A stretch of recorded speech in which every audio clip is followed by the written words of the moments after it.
when the situation is going for. The country 3-3. Driving home At the rink. Download the app now and take you everywhere.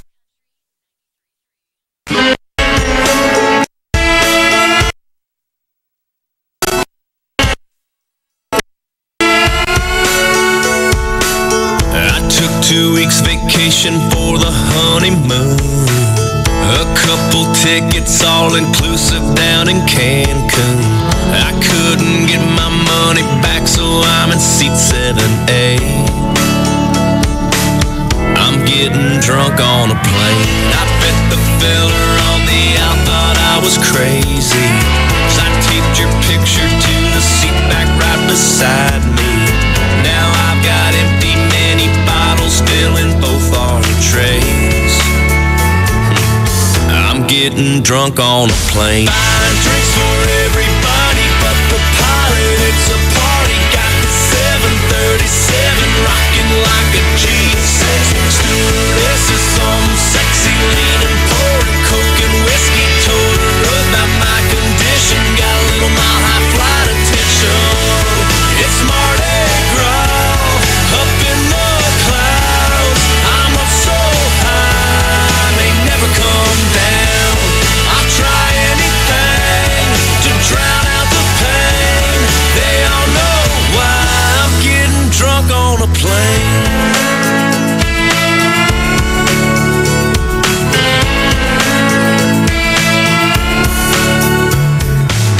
We had this date marked on the calendar forever. We take that new red limo airport ride together. I feel like a plastic groom alone there at the top of the cake. So hey, I'm getting drunk on a plane. Buying drinks for everybody but the pilot. It's a party. Got the 737 rocking like a G6. Stewardess is some sexy leaning, pouring coke and whiskey. Told her about my condition. Got a little mile high flight attention.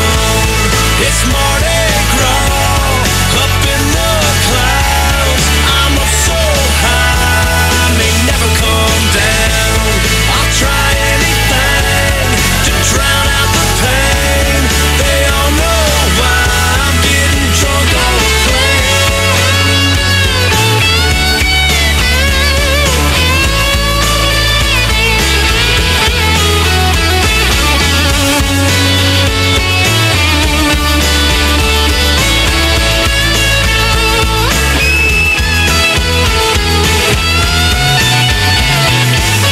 On my way home, I'll bump this seat right up to first class, so I can drink that cheap champagne out of a real glass.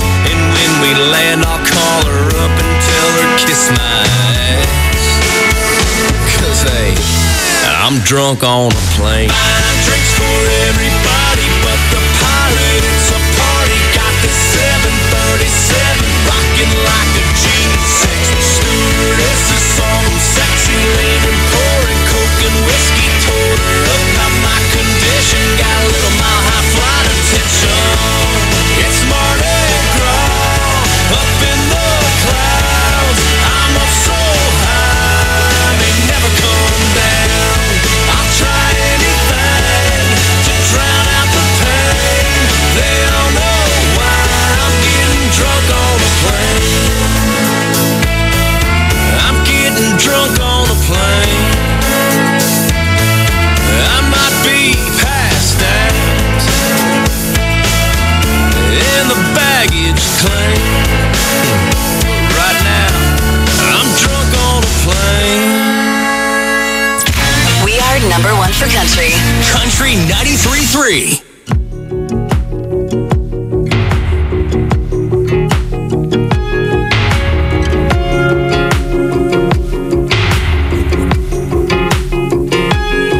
Last night I was on the selfish side, lonely. When I called you, I was weak. I knew damn well that you'd pick up when I told you that I missed you a minute. But we both know why we ended. There was nothing left to say, so I guess I take the blame.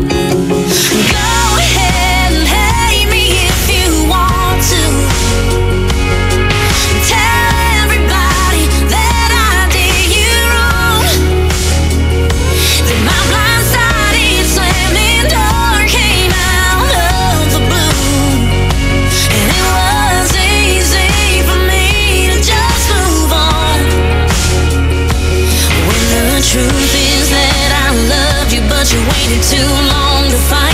Yours ain't the only heart that broke that night. But since I'm the one who said goodbye, you can be the good man who was only trying to love me, and I will be the bad guy.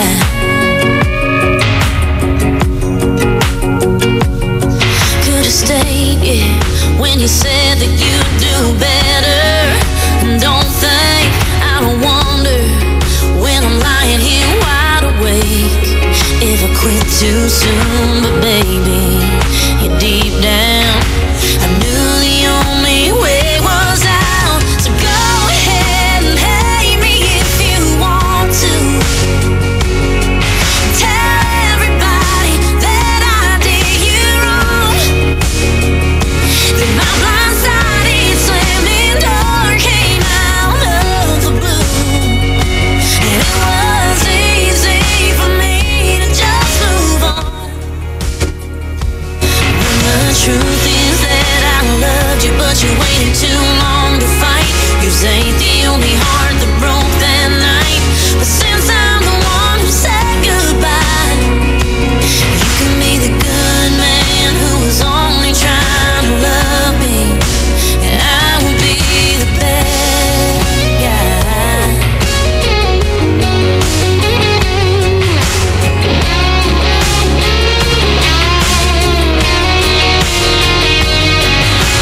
Go ahead and hate me if you want to.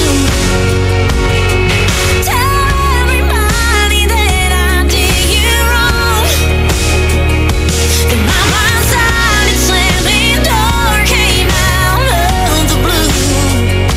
And it was easy for me to just move on,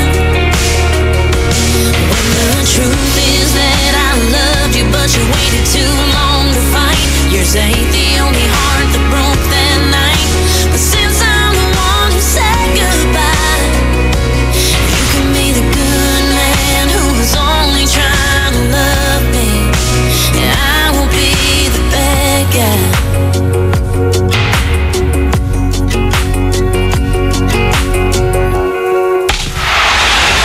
Boston Pizza's Fort McMurray Giants baseball on Country 93.3. This is the Micro H Computer and Telecom pregame show, celebrating 25 years of being your trusted business technology partner. After about 5 straight days of rain, the sun is finally shining in Fort McMurray, and it's turning up to be an absolutely gorgeous night for baseball as the Fort McMurray Giants open up their final homestand of the regular season as they welcome the Brooks Bombers to town for a 4-game set. Good evening. This is your Micro H Computer and Telecom pregame show, celebrating 25 years of being your trusted business technology partner. This is Giants baseball on Country 93.3. Tonight, up in the bumper-to-bumper broadcast booth, it's myself, Taylor Pope, and joining me alongside me is Ben Madigan. Ben, I was thinking back. I think this is the first game we've done together since beginning of June. That's been nice. It's been nice. It's been good. It's been nice without me. Got a bit of a break. Yeah? Yeah. And had some fun with James, had some fun with JC, had some fun with Richard. I took some time away because you said I was really mean to you the first broadcast. It was past tense. You just couldn't handle it. So you're going to need some thicker skin tonight. Very, very thin skin over here. You only got a t-shirt on. You should have worn some more layers because we're going to peel those off. Giants on the fringe of the playoffs right now. They lost 3 tough games in Lethbridge over the weekend, which really hindered their playoff hopes here, but they still are in contention. They're 4 games out with 6 games left in the regular season. They've got 4 games here against Brooks. They will face Edmonton twice over the weekend for their final 6 games. Giants 15-27 on the season. The Brooks Bombers, they're already eliminated. They're 11-31 on the year, so they're playing the role of spoiler here this week in the WNBL. And Ben, a couple of storylines here tonight. Giants must win games, and for Brooks, they're looking to finish out their regular season strong. Yeah, and I think that's all you can do if you're Brooks. Obviously not the season that you wanted. They had their ups and downs. They did have one bright spot in Riley McDonald, who was able to sign with the Quebec Capitals of the Canadian American Independent Association of Professional Baseball.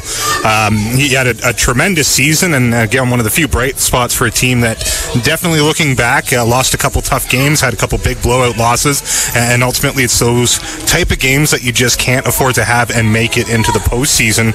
And then you flip over to the Fort McMurray side. Like you said, they need to win it out, and they do need a little bit of help, but head coach Pat Riley, he said it a couple times this season, their destiny is in their own hands, and they need to reach out and grab that destiny.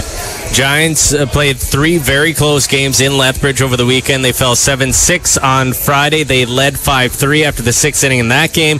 On Saturday, they lost 11-9. They led 6-0 after the 2nd inning in that one. And Sunday, they lost 7-6, leading 6-4 in the bottom of the 9th inning. So in all 3 games, Ben, the Giants had the lead at some point in the ball game, but squandered it. And that's kind of been the story of the season. The Giants just unable to close out ball games. It has been the story of the season. They've lost a lot of one-run games. They've blown some leads late. And again, back to my previous point, those are the type of things that you just can't do if you expect to make it in the postseason.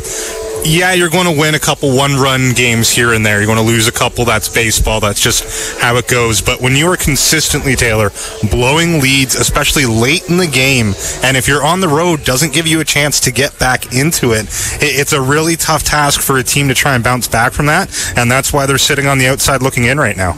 Giants 4-6 in their last 10. The Brooks Bombers 1-9 in their last 10 games as they kick off game 104 of this final homestand for the Fort McMurray Giants. If you're thinking about coming down to the ballpark, it's an absolutely gorgeous night. The sun is shining. It looks like it's going to be a fabulous night for baseball, so come on down to Shell Place. Coming up after the break, we'll chat with Pat Riley, manager of the Fort McMurray Giants, and head coach Kyle McKinnon of the Brooks Bombers. This is your Microwave Computer and Telecom pregame show celebrating 25 years of being your trusted business technology partner. Fort McMurray Giants baseball presented by Boston Pizza continues after the break. You're listening to Boston Pizza's Fort McMurray Giants baseball on Country 93.3. In your line of business, every minute counts. Downtime on your network means losing out on a client or valuable revenue. Keep your company running at peak performance without interruption. Microwave Computer and Telecom has a variety of preventable maintenance programs for your computer, network, and business phone systems. And have peace of mind in the event of a failure. Microwave's backup and disaster recovery programs are designed to get you back up and running. Call Microwave today, 780-790-6666. The best parts of summer are all enjoyed outside, and there's still time to get that backyard all set up with Home Hardware's summer sale. With a great selection of barbecues to choose from and patio set designs to fit your deck, you'll find everything you need to make sure that everyone can savor the best moments of summer right from the comfort of your backyard. Everything you need to sit back, relax, and add a little sizzle to your summer is on sale at Home Hardware on Franklin Avenue. It's so hot. Ugh, I know. No, I mean your Giants baseball t-shirt. Where'd you get it? Did you know Bumper to Bumper is the only spot besides Shell Place to get your Giants baseball merch? Step up to the plate at Bumper to Bumper in Thickwood. And gear up for summer driving too. Bumper to Bumper has everything you need. Auto parts, accessories, cleaning and detailing products. Where's your one-stop shop to make sure you and your vehicle look hot this season? Bumper to Bumper, 213 Timberline Drive in Thickwood. Boston Pizza's Fort McMurray Giants baseball on Country 93.3. Now it's time to speak with the coaching staff of the Fort McMurray Giants. Welcome back to Giants Baseball on Country 93.3. This is your Microwave Computer and Telecom pregame show, joined by Giants manager Pat Riley. And Pat, the final week of the WNBL regular season here, and you guys still in a tight playoff race with Lethbridge and Edmonton. You'll see the Brooks Bombers here for 4 games. Just how important is this week for your ball club, and simply just what's the message to your team as you gear up for what is going to be a busy week of ball? Yeah, I mean, still alive and still holding on faith to get that final spot. Obviously, we're going to need some help, but most importantly, we got to play good baseball. And the biggest thing is just finishing up this week strong and finishing up the season on a good note. We're going to need a little bit of help, but the only thing we control is what we do on the field and how we go out and compete. Game by game, we're looking to, like I said, come out and compete and hopefully get some wins and find our way in. So. You guys, three tight games in Lethbridge there. Obviously, they're a team that you're competing with for a final playoff spot. But just what did you see from your side over the weekend in three tight losses? Really, tough weekend to really put it point blank. Sunday, obviously had the lead in the ninth and weren't able to, come away with the win, and had opportunities Friday night, that first game of the series, had bases loaded in the eighth and the ninth, didn't get that big hit. Saturday, another 2-run game, and when it comes down to it, when you try and get into the playoffs and you're playing playoff teams, you got to figure out ways to win close games and come up with that big hit and come up with that shutdown inning in the later innings. And unfortunately, we weren't able to do that.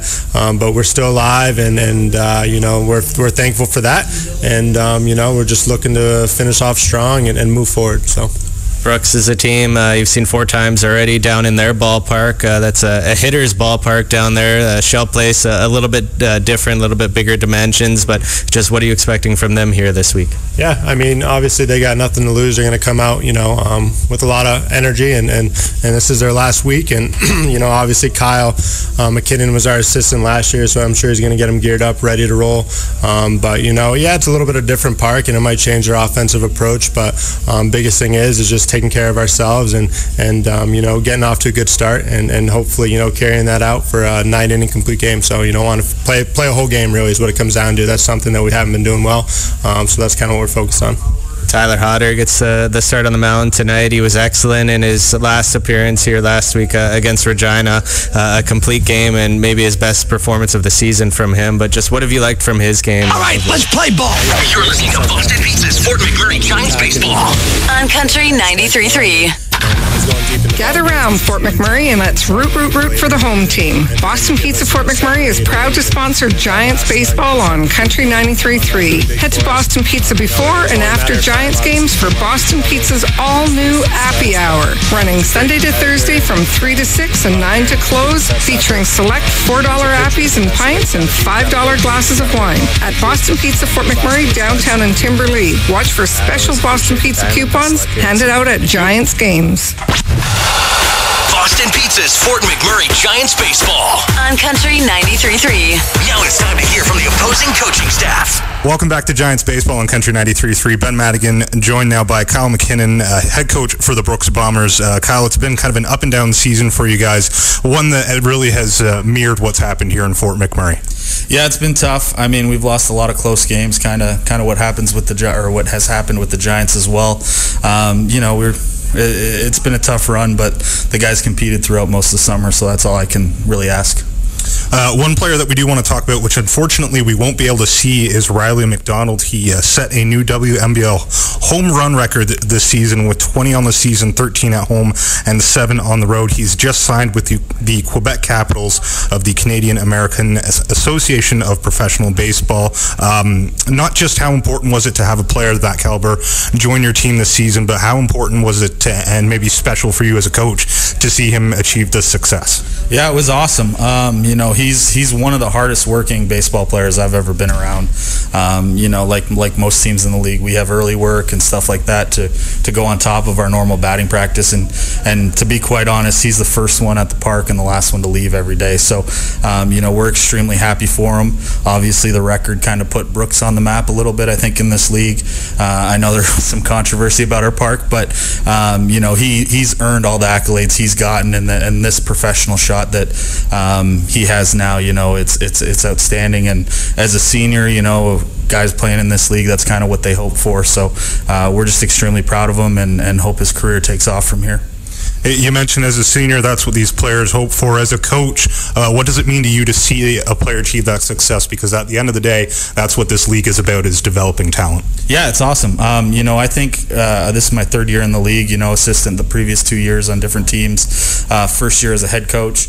And just watching the players kind of grow, year after year, it's awesome. It's what we're here to do, and we want to try and push these guys as far as they can take their baseball career. And Riley's one of the lucky ones to make that jump to the professional divisions. You have a 4-game series here against Fort McMurray, and they need these wins to get in. So how important is it, as you mentioned, you used to coach here, to maybe play spoiler a little bit to Pat Riley? Yeah, it's always fun to play against your former teams. I wish we did a little better against Medhat. But if we can play spoiler, it kind of sucks for Fort Mac. I enjoyed my time here, but wins are wins, and that's why we're taking the field day in and day out, and why we still got 20-odd guys here playing out the string of the season. So hopefully we can put those playoff parties on hold for these guys. Kyle, thanks a lot and good luck tonight. You're listening to Boston Pizza's Fort McMurray Giants Baseball on Country 93.3. Live from the Bumper to Bumper broadcast booth.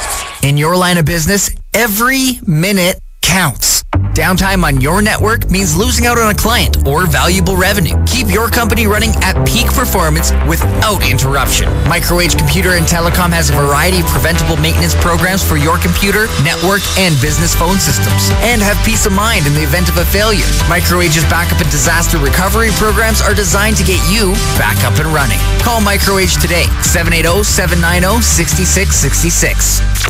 The following is a Country 93.3 sports presentation. Here comes a pitch.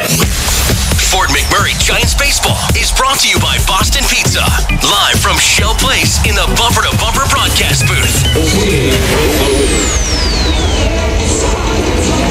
Good evening and welcome to Shell Place for Fort McMurray Giants Baseball on Country 93.3. As the Brooks Bombers are in town, it's game one of a 4-game homestand for the Giants. Taylor Pope and Madigan up in the broadcast booth here on a beautiful sunny evening in Fort McMurray.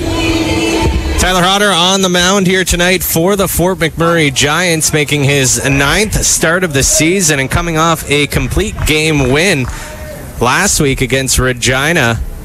The last Giants win on the season, an 8-3 victory right here at Shell Place, and he gets a first pitch strike in on Britt Logan, the leadoff man for the Bombers. Yeah, Logan leading off. He's playing left field tonight. He will be followed up by the designated hitter, Shibata. Following him in the 3 spot is the shortstop for Brooks tonight, Connor Morrow. Batting cleanup is the right fielder, Damian Rodriguez. He's followed by the 3rd baseman, Bryce O'Farrell. Batting number 6 is the 1st baseman, Lane Fleming. In the 7th spot, the 2nd baseman, Jacob Shields. Batting 8th, the center fielder, Andrew Lego. And rounding out the lineup is the catcher, Keegan Kwong. 2-1 the count here to Logan, the leadoff hitter for the Bombers. As Hodder blows a fastball right past him to even the count up at 2-2. Hodder's looked good in his last several starts on the mound for the Giants. He's 1-3 on the season. He picked up his first win of the year in that win against Regina last week, but his record not reflecting how well he's pitched this summer so far on the mound for the Giants, as he misses low and away to bring the count full here to the leadoff man. It was nice to see him get that first win, as you mentioned, Taylor. The numbers not really reflecting how well he's played. He did struggle a little bit at the start of the season, but since then he's been one of the few bright spots for this Fort McMurray team. The 3-2 is popped up down the right field line. Fading over is Tristan Richardson. He'll catch that one in foul territory for out number 1. As we take a look at how the Fort McMurray Giants are going to line up defensively here tonight. In the outfield, John Lasciavo is in left. Jordan Stickler patrols center field, and Tristan Richardson is in right. The infield sees Brandon Green on the hot corner. Liam Rahela is at short. Drew Dickerson is at second base here tonight. And Jalen McMillan at first. Tyler Hodder, of course, on the mound. And Josh Ionetti behind the plate. And Ionetti has caught Hodder for the majority of this season, as the Fort McMurray connection is strong between those two. They've played almost their entire baseball careers with one another and continue to do so both in the summer here with the Giants and at school at Thompson Rivers University. It's such an important relationship in baseball, that between the pitcher and the catcher. And whenever you can have guys who have as much experience with each other as these two players do, it's only going to benefit your team. Liam Shibata quickly behind 0-2 to Hodder. He's the designated hitter tonight, wearing number 13. He's normally number 26. Forgot his jersey back in Brooks, so had to borrow one from a teammate as he chops that pitch foul. Now to play number 13, Brooks, a little far to drive back home and get your jersey. Well, I mean, to be honest, it's one of those things. I wouldn't be surprised to see a coach discipline him a little bit and not let him play. Forget your jersey on a 4-game road trip. 9 hours away. The 0-2 to Shibata as Hodder sets. And this one's hit hard right to second to Dickerson. He'll scoop that one up and flip it over to McMillan for out number 2. That'll bring up the shortstop Connor Morrow, who sits second in team batting average for Brooks, batting .317 on the season through 33 games played. Just got the announcement there from Jerry Neville that Shibata is the beer batter for tonight. Failed to make it to first base, so beer is on sale for the rest of the first inning.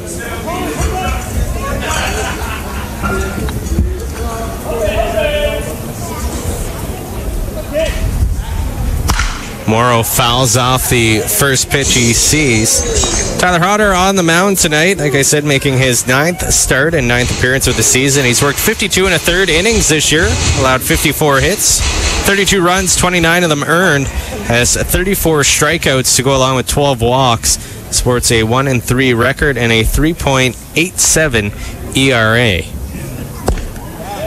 As he gets Morrow to check his swing, but that's in there for strike 2.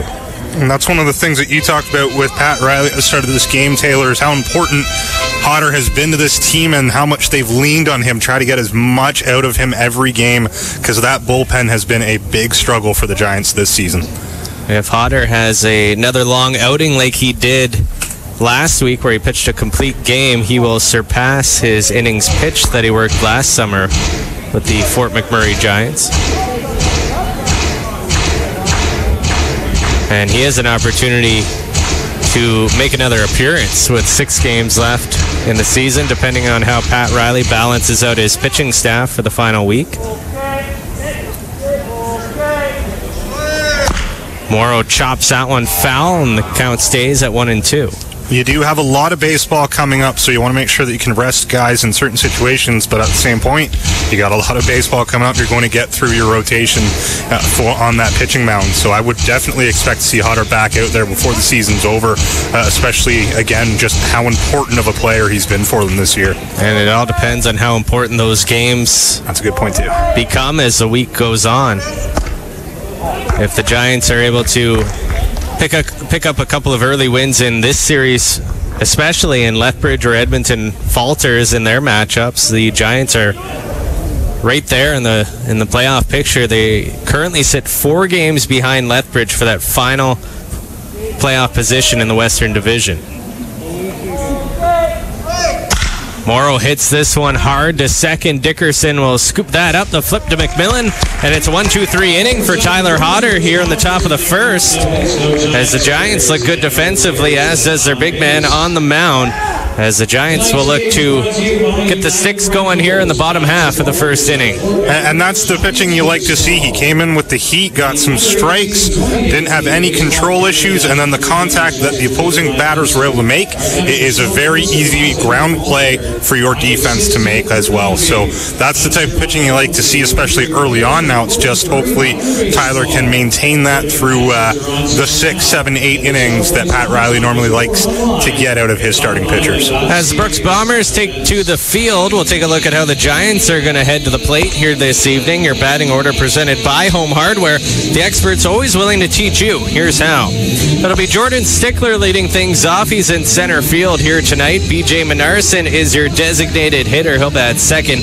Drew Dickerson, who made a couple plays in the top of the first, he'll bat third and man second base. Liam Rahela will bat cleanup. He's at short tonight. Brandon Green, the third baseman, will bat fifth. Josh Ionetti, tonight's catcher, will bat sixth. John Laschiavo, who's heated up over the last several games, he'll bat seventh. Jalen McMillan bats eighth, and Tristan Richardson, the right fielder, will bat ninth. Looking out on the field now for the Brooks Bombers. The outfield, Britt Logan is in left. Andrew Lego center. Damian Rodriguez is manning right. Looking towards the infield, Bryce O'Farrell at third. Shortstop, Connor Morrow. second baseman Jacob Shields, first baseman Lane Fleming. On the mound tonight is Brandon Hillier to start, and behind the plate is Keegan Kwong. Brendan Hillier making his 9th appearance and 9th start, just like Tyler Hodder. He's worked 48 2/3 innings. He's allowed 60 hits, 38 runs, 32 of them earned. Has 42 strikeouts on the year, 18 walks. Sports a 1-5 record and a 4.6 ERA. Similar numbers to Tyler Hodder, especially that win-loss record. Hodder 1-3, Hillier 1-5, but a very respectable ERA, and that's a pitcher that maybe just hasn't gotten a little bit of run support in his appearances, or has put in situations where the bullpen has cost him a victory late in ball games. An impressive ERA through quite a few innings pitched. Looking at the stat sheet there, he has the second most innings pitched on the Brooks Bombers with 48 2/3. So he's seen a lot of use in this season. Again, very similar to Tyler Hodder. And look at this.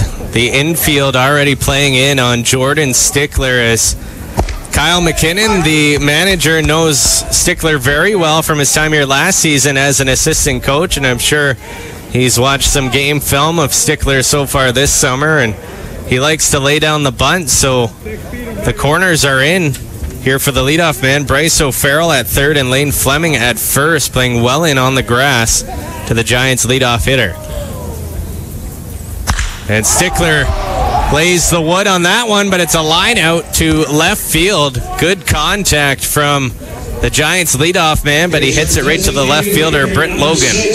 Yeah, that's one that if he had either gotten a little more juice on it or a little less juice, it either would have looped in shallow left there or would have went over Logan's head. So nice play there made by the left fielder. Back to your previous point, Taylor, this is a head coach that you're opposing that has coached your team in the past, knows Pat Riley, knows some of the returning players, so this is definitely going to be a very cerebral game, especially early on. I'm going to bring up the designated hitter, BJ Minarson, as he takes a first pitch in the dirt for ball one.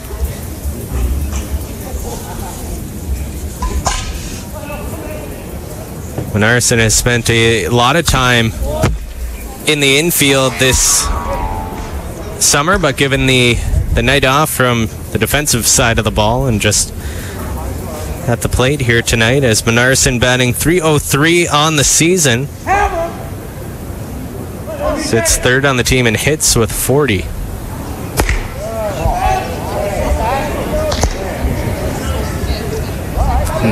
Just based on those numbers, as you point out, this is a guy that you maybe want to give the break and the night off defensively, but you want to make sure you keep him at the plate with the amount of offense that he can drive in. That pitch high in the strike zone, called for strike two. That'll even the count up. 2-2, one away here in the bottom of the first inning. No score.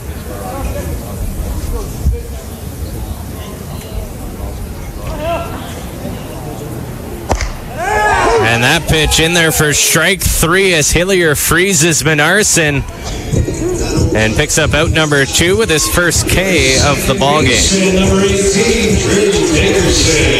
And that's not too surprising to see early on in the game. Pitchers, batters feeling each other out a little bit, trying to gauge each other's stuff. So you know Minarson's going to take what he saw at the plate this time and make a little bit better adjustments on his next trip out. That'll bring up the second baseman, Drew Dickerson, who's batted very well over the last week. He's 8 for 22 in his last 5 games, batting .364 on the season, batting .239. He's raised his batting average by about 30% points over the last week. As there's a hard hit ball into left field, but again, right to Logan.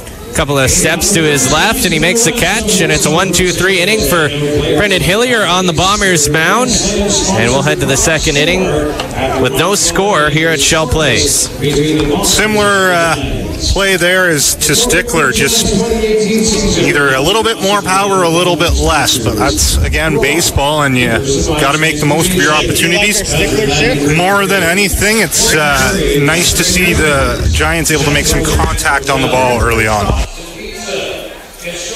We'll take a break. You're listening to Fort McMurray Giants Baseball on Country 93.3, presented by Boston Pizza. Remember to redeem your Giants Baseball ticket at Boston Pizza downtown or Timberley for 10% off your meal. Some conditions apply. See in store for details. Go Giants, go. Boston Pizza's Fort McMurray Giants Baseball. Hi, I'm Ryan Dunn, pitcher for the Fort McMurray Giants. You're listening to Giants Baseball on Country 93.3. It's so hot.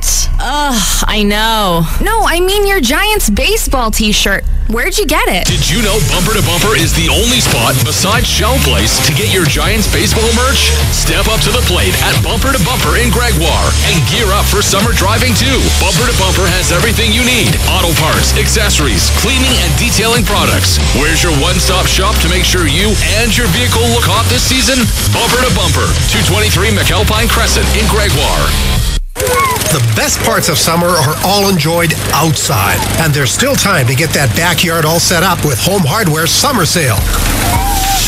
With a great selection of barbecues to choose from and patio set designs to fit your deck, you'll find everything you need to make sure that everyone can savor the best moments of summer right from the comfort of your backyard. Everything you need to sit back, relax, and add a little sizzle to your summer is on sale at Home Hardware on Franklin Avenue. A cardio moment from CrossFit Crude. Do you, Sharon, take Lyle to be your husband? I don't know. Look, there's someone else. Because cardio can happen when you least expect it. We've got a runaway bride! Whoa, she can really run in those heels. CrossFit Crude can help you reach your fitness goals. CrossFit Crude is an inclusive, supportive community working together with all fitness levels. Begin your journey to a healthier you. CrossFit Crude, better together. Visit CrossFitCrude.com. You won't be seeing anyone running in heels here tonight at Shell Place. As Tyler Hodder back out on the mound to work the top of the second inning, quickly out in front. 0-2 to Damian Rodriguez, the right fielder. Leading things off here in the second inning for Brooks. As again, this one hit to Dickerson at second. He's been busy. Makes his third out of the ball game as he flips it over to Jalen McMillan for out number one. That's the third straight ground out play there to Dickerson at second base, and he's been a player. You mentioned his batting stats have improved. He struggled earlier in the season at the plate, but he has been consistently solid on defense all season long, and you know, those are easy to make plays, standard plays that every second baseman has to make, but it's nice to see that he's doing it consistently. That'll bring up number 2, Bryce O'Farrell, as he fouls that first pitch he sees back. O'Farrell batting .230 on the season through 38 games, has 28 hits on the year, 11 RBI. Takes a pitch in there for ball one. Both these teams looking to snap losing streaks. The Giants currently riding a 3-game one. Brooks has lost 4 straight, as they were swept over the weekend by Medicine Hat. And in their 4-game losing streak, the Bombers have really struggled, outscored 51-11 in those losses, coming off a 16-4 loss to Medicine Hat on Sunday. And more than anything, that should point out, yep, you've got a team that wants to bounce back a little bit in Brooks, but this is a team that you should beat. The Giants are a better team. Slightly better in the standings, but just the style of play, the quality of play, they are the better team. You've got to make sure you take these games. Brooks has lost a lot of players in recent weeks. They have just 19 listed on their roster here tonight. And I noticed their batting practice was pretty quick. They didn't have a lot of players to go through. It was a lot quicker than what we're used to seeing here, and you mentioned it even when we were up here that it did not look like they had a full roster out there on the field. Full count here to O'Farrell with one away in the top of the second. And he holds off, and Hodder racks him up. Strike 3 called, high in the strike zone. And Hodder picks up his first strikeout of the night. And he's had a tremendous start so far. Taylor looks very composed there, up on the mound, good control. He's bringing the speed, bringing the heat. And then again, anytime the Brooks players have been able to make contact, It's either going foul or straight into the glove of Drew Dickerson at second. That'll bring up the big first baseman, Lane Fleming from Kansas, attends McPherson College. And Fleming was one of the lone bright spots in the loss on Sunday. He went 3 for 4 with 2 runs and 2 RBI in that 16-4 loss to the Mavericks. Fleming gets around on this one. A little punch blooper in shallow center. Stickler running in and a diving effort from Jordan Stickler as he makes the catch for out number 3. Great speed there shown by Stickler. Most important, Taylor, aside from coming up with that ball, which he absolutely had to, was the communication. You had 3 guys rushing out there to try and make the play, and he was able to communicate with his other fielders and make sure they knew the ball was his. Liam Rahela looked like he might have had a play on the ball from short, and then you mentioned Lasciavo was also coming in from left. But Jordan Stickler, when you're the center fielder, you're the captain in the outfield.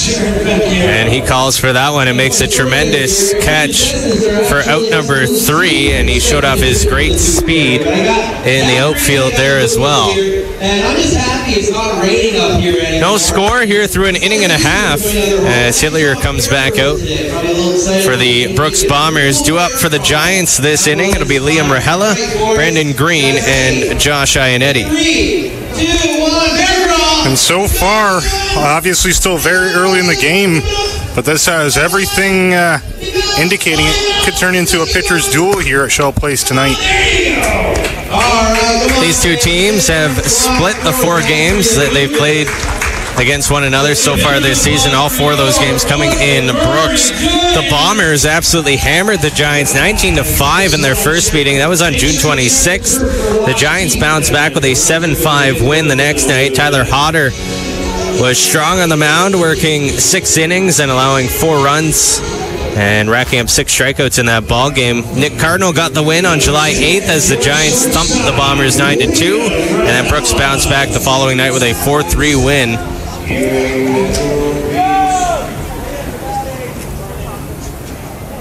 As Liam Rahela digs in to lead things off here in the bottom of the second inning. Rahela riding a 4-game hit streak. He's 6 for 15 in his past 4 games and leads the team in batting average, batting .331 through 40 games this year. Talking with Pat Riley last week, he said that Liam Rahela is the glue guy in the dressing room. He leads by example. He's a team-first mentality player. Obviously, the numbers dictate he's been one of the best players on the team by far. Man shortstop over there. Riley had nothing but good things to say about Rahela.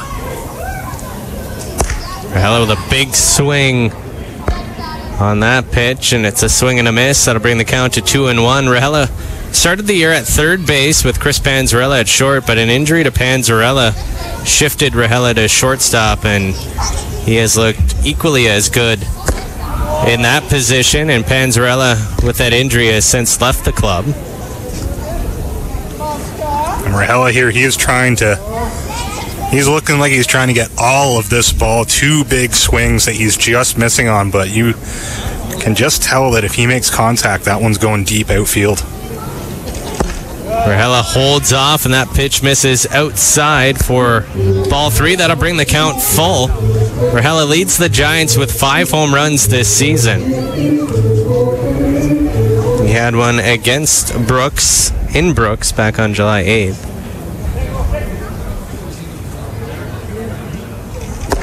And a big cut from Rahela, but Hillier blows it past him for his second strikeout of the night.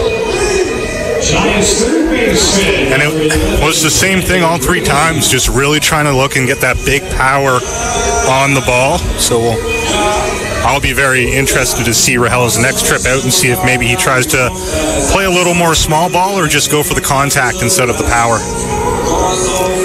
That'll bring up Brandon Green, who's over at third base tonight as BJ Manarson got the night off. Green has spent the majority of the season at first as he chases a pitch low for strike 1. It almost looks like he hesitated and then recommitted to it on that one there. Green batting .223 on the season, leads the team in hit by pitches with 8.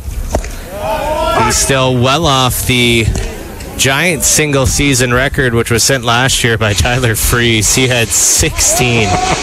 Incredible. Make base any way possible.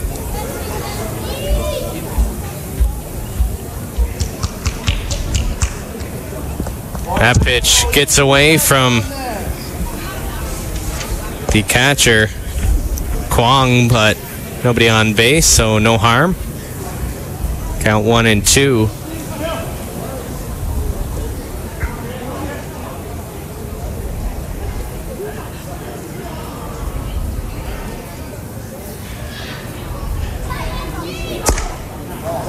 That pitch misses high from Hillier as Green holds off.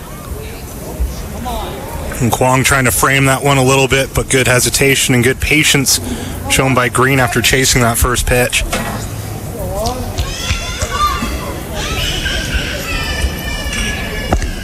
Green holds off again as that pitch misses low and will bring the count full. As Green battles back here in this at-bat with Brandon Hillier.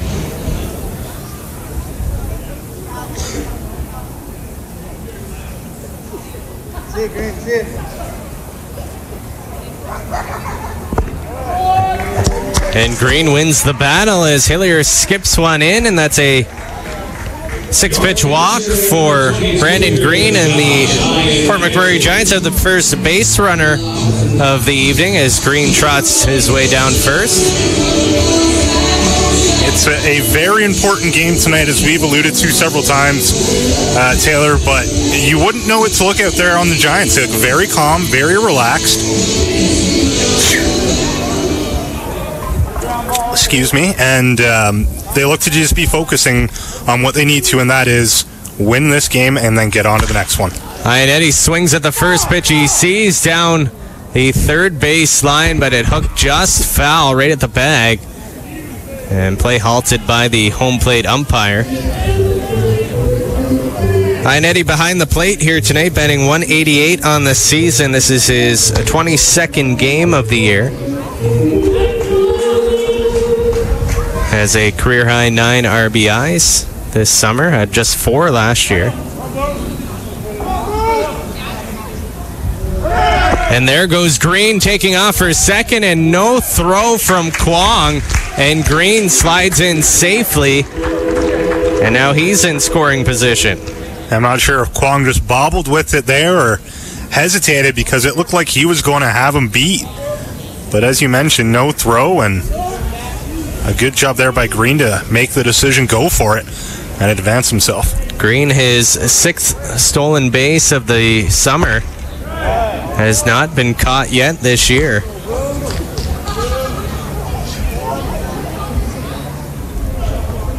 And for the Giants as a team, their 59th stolen base.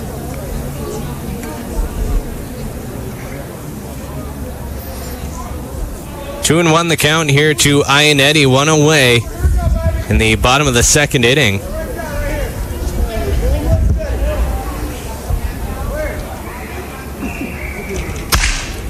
Ionetti pops one up to the pitcher. That'll be caught by Hillier. It sounded like Ionetti's bat broke as well. Yeah, it's a little hard to see. It does look like it's a little crooked. Definitely a bit different crack than what you normally hear, so I agree with you, Taylor. I think the bat broke there. Going back. Go ahead. I was going to say, that pitch looked like it got him kind of in on the hands and jammed him, and he pops it up. To go back to the stolen bases, just 32 on the season for Brooks, so an area where the Giants have the advantage, and we've seen that. They're aggressive on the bases, and they will go when there's the opportunity to steal. Lots of speed on those base runners as well, so that's something that the Giants should look to exploit here tonight. 2 away now here in the bottom of second, and that'll bring up the number 7 hitter, John Laschiavo. Laschiavo riding a 3-game hit streak. He's 5 for 9 with 5 RBIs and 4 walks in his last 3 games, as he's really heated up for the Giants. Played really well in Lethbridge. And he's a player the Giants are going to rely heavily on here, especially this week, because for the longest time, Lasciavo was the Giants' best hitter, most consistent hitter. Kind of went into a funk about right around the end of June and has really struggled here through July, but has found his swing of late. And that's where you need the rest of the team to step up a little bit when you hit a slump.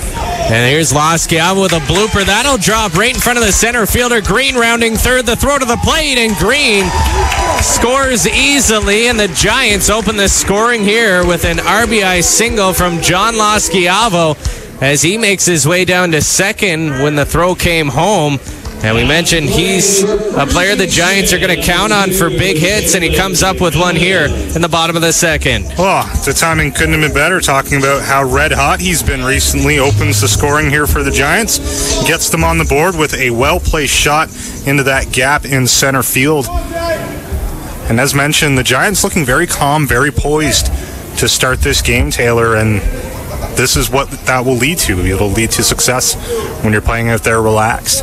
And that's great base running from Brandon Green, as well as Andrew Lego. A little bit slow getting to that ball and then releasing the throw, and Green was going home all the way. And good hustle by him, and he comes around to score the game's opening run with 2 outs here in the bottom of the second. And going to bring up the first baseman, Jalen McMillan, who has 4 home runs on the year. He's got a pair here at Shell Place. As time is called, as Keegan Kwong will have a quick mound visit with Hillier. It was his first at-bat in the second inning was his last home run here at Shell Place, so a little bit of deja vu maybe.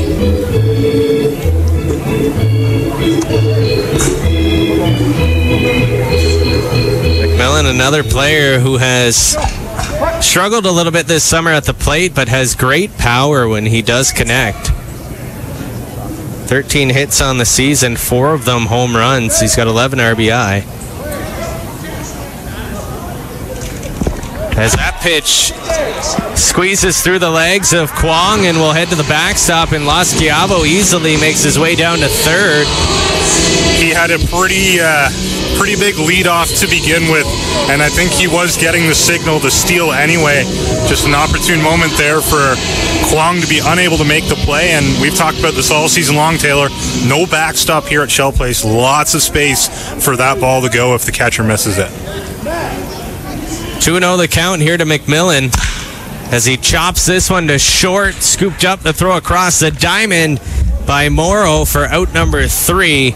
But the Giants do get one, and they open the scoring and take a 1-0 lead after 2 innings of play. Yeah, they're able to get themselves on the board, gain the lead, and I think most importantly here, Taylor, is extend their stay at the plate for the inning, start to get the pitch count up a little bit on Hillier, because again, this has the lookings that it's really going to be a very heavy battle between the pitchers, so the more pitches you can make them throw early on, hopefully the sooner you can force a switch into the bullpen. Shields, Lego, and Kwong due up for the Bombers in the top of the third. We'll take a break. You're listening to Boston Pizza Giants Baseball on Country 93.3. This is CJOK, Fort McMurray, #1 for country. Boston Pizza's Fort McMurray Giants Baseball. Hi, I'm Josh Heinetti, catcher for the Fort McMurray Giants. You're listening to Giants Baseball on Country 93.3. In your line of business, every minute counts.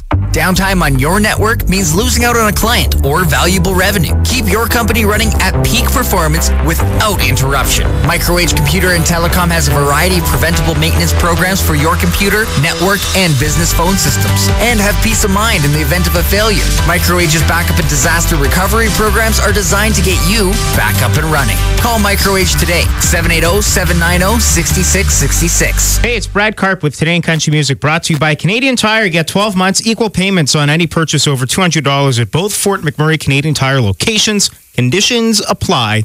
Details in store. Jason Aldean will return to his hometown in Georgia for his 3rd annual Concert for the Kids fundraiser. The event, set for September 6th at the Macon Coliseum, will benefit the city's new Beverly Knight Olson Children's Hospital. The past 2 events raising more than $1.2 million for Children's Hospital. Navison Health, the only dedicated pediatric medical facility in the county. In a little more gossipy news, Lauren Elena and her boyfriend of 6 years, Alex Hopkins, are now engaged. People reports that the road less traveled singer shared the happy news on Instagram Saturday alongside an image of the pair sharing a romantic smooch. She quoted, "Being yours forever has a nice ring to it." Get it? Wrote the 23-year-old. Elena had said earlier this year that she and Hopkins had discussed taking the relationship to the next level, noting that everyone asked us if it was going to happen. At the time, she said she didn't know. Well, here you are. Today in Country Music, all brought to you by Canadian Tire.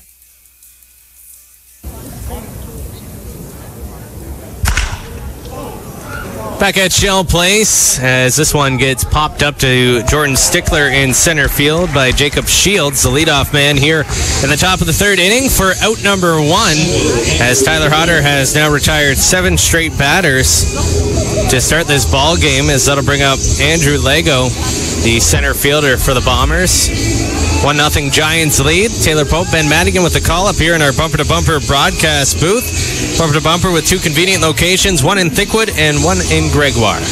And we've finally been able to hopefully nail down a date for when we play Bumper to Bumper in a friendly little slow pitch game that we're going to crush them in. Yeah, they canceled on us. They were afraid. They tried to say they couldn't find a field, but I think it's just because they saw me crushing it in the outfield and got intimidated. They must have had a scout at our one practice that we held, and they were like, these guys are good. Did you see the hustle on Madigan out there in left field? They're picking daisies.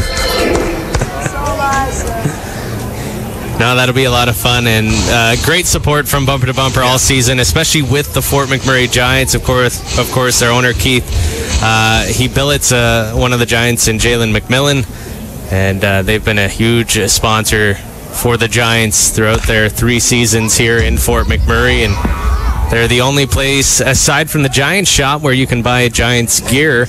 So if you're looking for a jersey, a t-shirt, a hat, they have it at Bumper to Bumper in their Gregoire location. As a ball that was hit foul came back and hit Iannetti in the top of the glove. He's in some very obvious discomfort, but did give the bench the thumbs up that he's okay to stay in the game. The count 1-2 to Andrew Lego.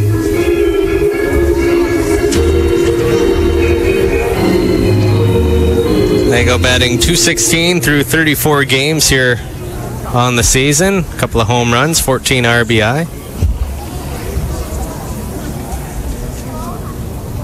From Waterloo, Ontario, attends Arkansas State.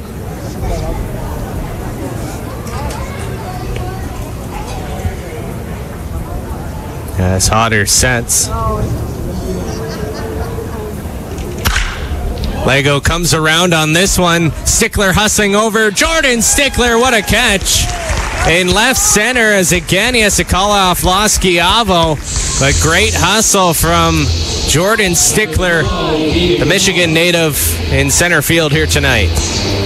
Great speed, and we know that he has it, but to get the hustle on there, to track the ball, and then again to make sure that he's communicating with his outfield going, who is going to make the play here? And Taylor, you alluded, he's the one that ultimately gets to make that call. He's done it twice now, and has done an incredible job showcasing that speed in the outfield. Keegan Kwong steps in with 2 outs here in the top of the third inning. The Edmonton native attends Douglas College. Swings at the first pitch and fouls this one off onto the roof of Shell Place. Similar story here in the third as through the first 2 innings. Even though the Bombers able to make some contact on the balls, Hodder doing a good job of making sure his teammates have the play on it. Kwong, primarily a pitcher, has made 9 relief appearances this season, but this is his 12th appearance as a positional player. He's the catcher tonight. He's 3 for 26 at the plate, batting .115. And we mentioned how short Brooks is right now on players. As Hodder fans Kwong, gets him to chase a pitch well outside of the zone, and it's another 1-2-3 inning for the Fort McMurreyite. And we'll head to the bottom of the third with the Giants continuing to lead 1-0. Yeah, 3 up, 3 down straight through this game. And it's got that feeling like Tyler Hodder, he might be able to pitch another complete game here. He's just been spectacular to start. And they've got the barbecue, so that means hot dogs, hamburgers, and steak. Ice cold beer and mixed drinks. Tyler Hodder was a first-team WNBL All-Star last season. He had a 6-2 record and the best ERA in the WNBL at 2.37. His ERA this year just a bit higher at 3.87. He's got a 1-3 record. Probably won't make the first-team All-Star, but nonetheless, he's had another tremendous summer in his hometown of Fort McMurray. He's been one of the All-Stars on this team, no question about it. The starting pitching in general for the Giants has been the brightest spot of this season for them, no question.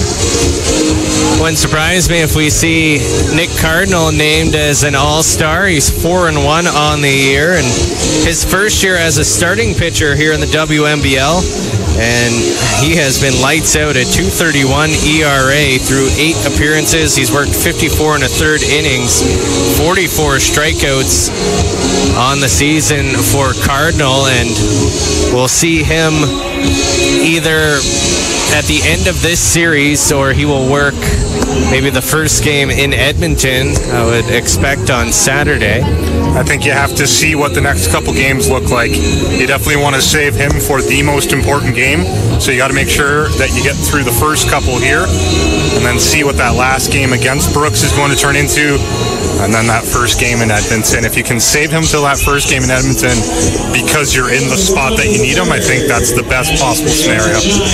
Kwong a little shaken up after that strikeout. On his throw down to second, he rifled it 5 feet over Morrow's head into center field. Give his head a little shake. He'll settle down here and get ready to catch Brandon Hillier once again as Tristan Richardson will lead things off for the Giants, the number 9 hitter. He'll be followed by Jordan Stickler and BJ Minarson as Richardson tries to lay down a bunt, but deflects it foul down the third baseline for strike 1.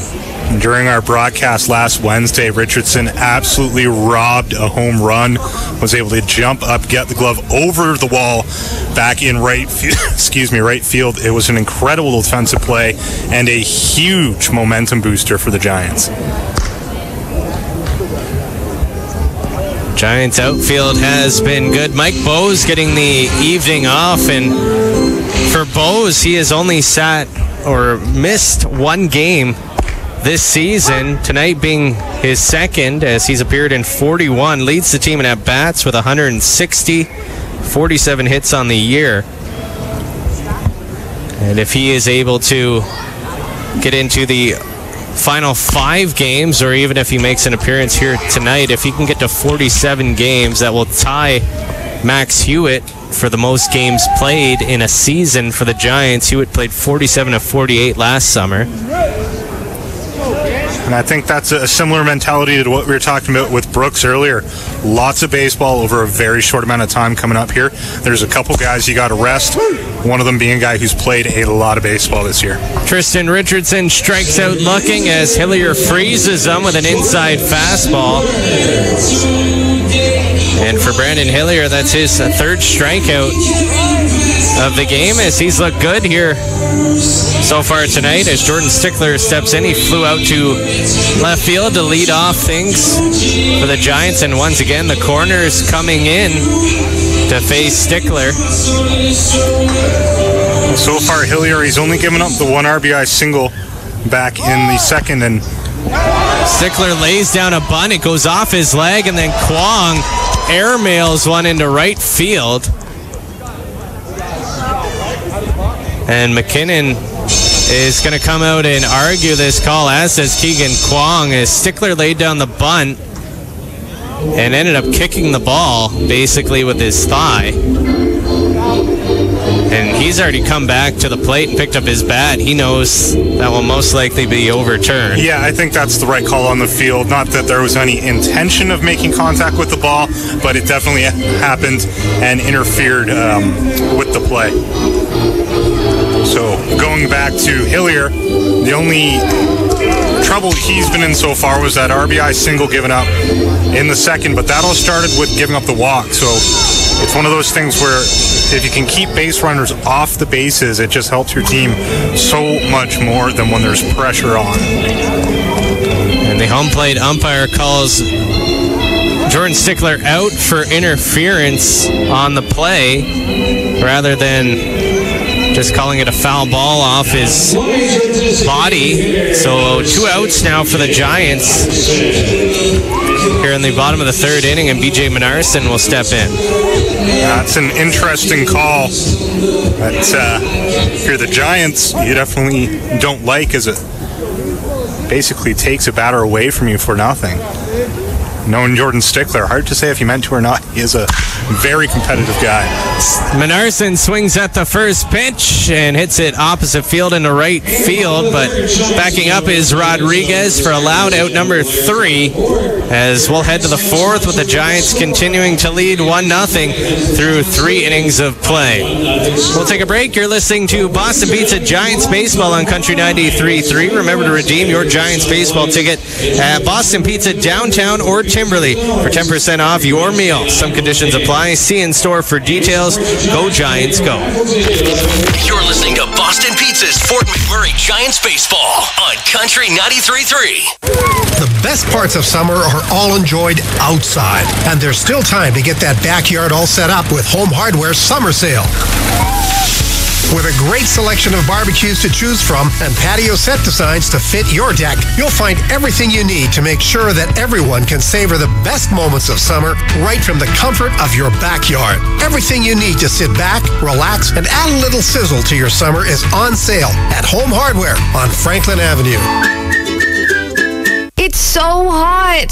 Ugh, I know. No, I mean your Giants baseball t-shirt. Where'd you get it? Did you know Bumper to Bumper is the only spot besides Shell Place to get your Giants baseball merch? Step up to the plate at Bumper to Bumper in Thickwood. And gear up for summer driving too. Bumper to Bumper has everything you need. Auto parts, accessories, cleaning and detailing products. Where's your one-stop shop to make sure you and your vehicle look hot this season? Bumper to Bumper, 213 Timberline Drive in Thickwood. Welcome back to a sunny evening at Shell Place as the Giants taking on the Brooks Bombers here in the first of 4 games this week as the Giants wrap up their home portion of the WNBL regular season against their expansion rivals from Brooks. These 2 teams have split the first 4 games of their season series at 2 games apiece. Giants leading this one 1-0 as we enter the top of the 4th inning, and we're back to the leadoff man for Brooks, as that's Britt Logan.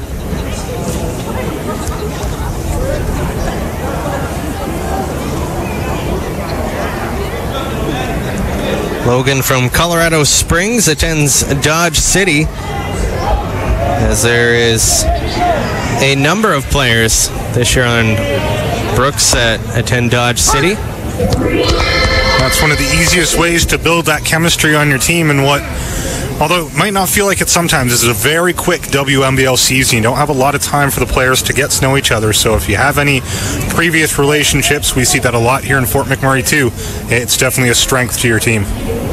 Similar to the Giants, as Logan strikes out looking as Hodder racks him up. Similar to the Giants with Thompson Rivers University, they have 4 players that attend that school. They have Hodder, Ianetti, Liam Rahela, and Tyler Moskaluk. Last summer they had Josh Snyder from TRU as well. And to expand it beyond, the team you're building, establish relationships with schools. That's how you get players to come up here, spread the word about what it's like to play in a town like Fort McMurray that loves its baseball, that has great facilities. It's the best way to build what is a very young franchise still for the Fort McMurray Giants.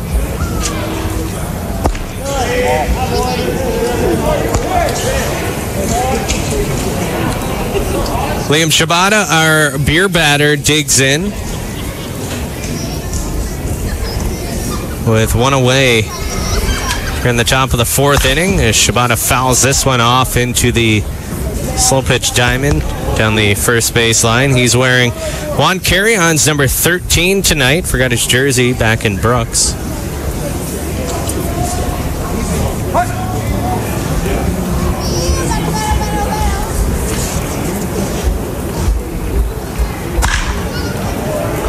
Again, fouls went off down the first baseline. Shabana from Surrey, BC, attends Grand Canyon University.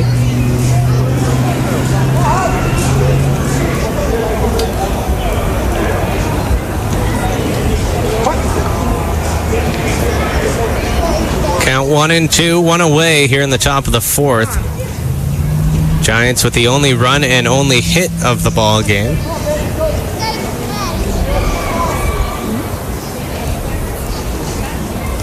That hit from John Lasciavo as he picked up his 23rd RBI of the season.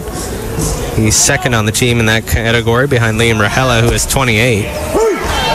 As Shabata strikes out looking, he can't believe it as Hodder again catches the outside corner in that upper portion of the strike zone. And back-to-back strikeouts here. Just kick off the fourth inning for the big man. And as you mentioned, Shabata kind of shakes his head a little bit, doesn't believe the call. It did look a little high, but the umpire has been consistent with the strike zone tonight. And that's just something as a batter that you're going to have to battle through. That'll bring up Connor Morrow from Caledon, Ontario. Spent last season with the Barrie Baycats in the Intercounty Baseball League as he hits this one hard to third to Green.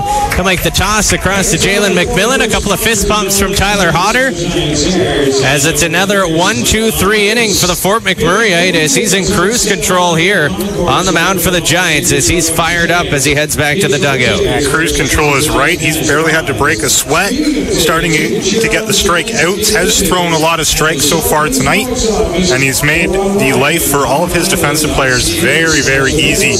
He looks calm, cool, collected, and very firmly in control up there on the mound. Two up for the Giants here in the bottom of the fourth inning. Drew Dickerson, Liam Rahela, and Brandon Green. As the Giants look to add to their slim 1-0 lead that they built here so far early on in this ball game.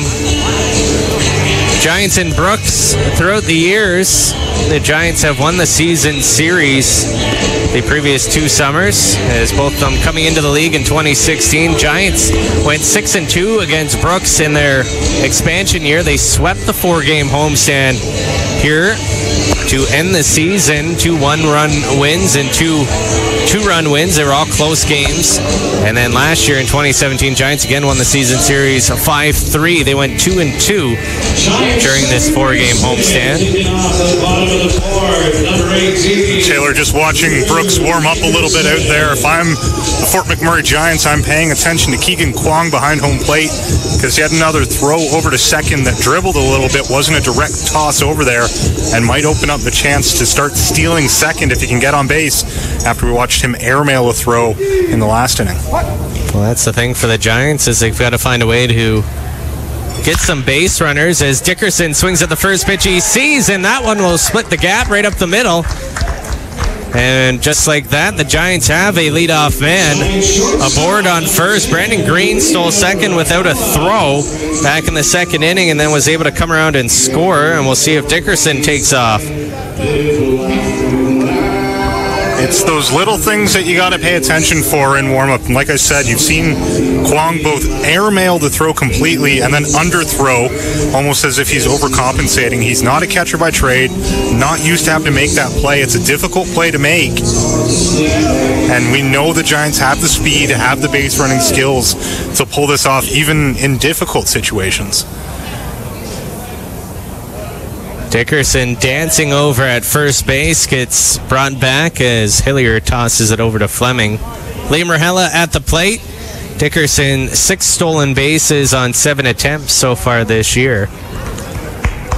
And there he goes, a quick jump from Dickerson and no throw from Kwong as he drops the ball on the transfer to his throwing hand, and Dickerson is in safely with his 7th stolen base of the season. There's two explanations there, Taylor. One of them is he's not used to the physical motion of making the transfer, getting the throw over. The second is it's in his head. He doesn't think he can make the play in time, and he bobbles the ball. I think it's the second one. Dickerson got a great jump at first, and even if there was a throw, I don't know if you were beating him out. He was halfway to second base before Hillier had even released the ball.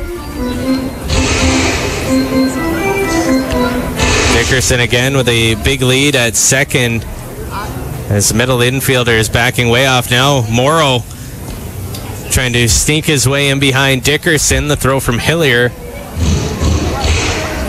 as they bring Dickerson back. And you can feel it even from up here in the broadcast booth. Brooks a little uncomfortable with the situation now. No outs, runner on second. Shields is deep at second base, out on the grass.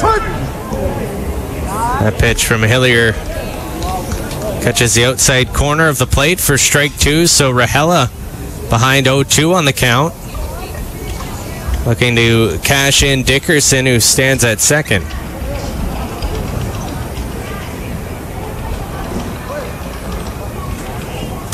Rahela with a hard hit ball right to first. Fleming knocks it down. He'll make the out himself, but Rahela advances Dickerson down to third. So now the Giants with a runner on third with just one out.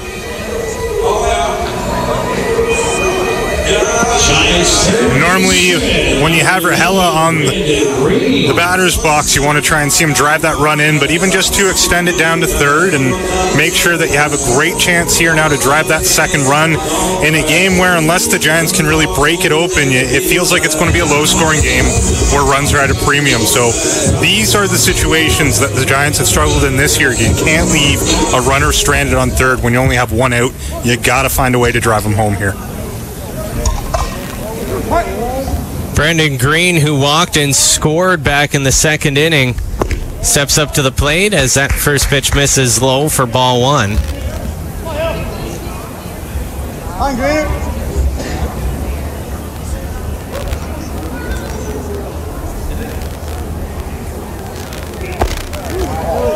Again, Hillier misses low. Those are two low pitches that Green does a good job of not chasing them on.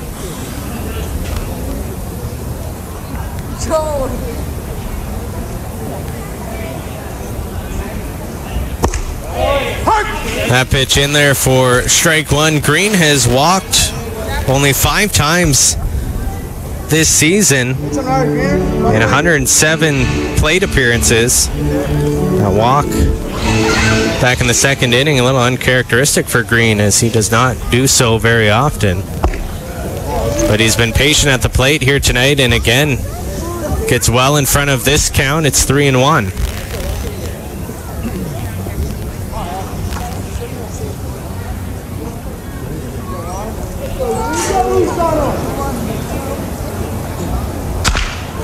Green chops this one right down the third base line, and they're going to say it skips foul. Dickerson had to hustle back to the bag.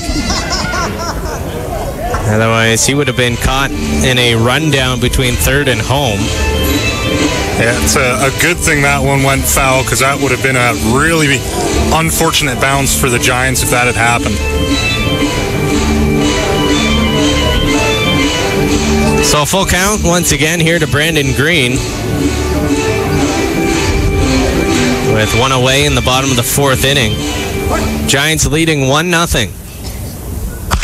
As Green comes around on this one, a little blooper into shallow center field. That'll drop, and Dickerson will come in to score, as Brandon Green's having a ball game here tonight, as he picks up an RBI single, and the Giants double up their lead. It's 2-0.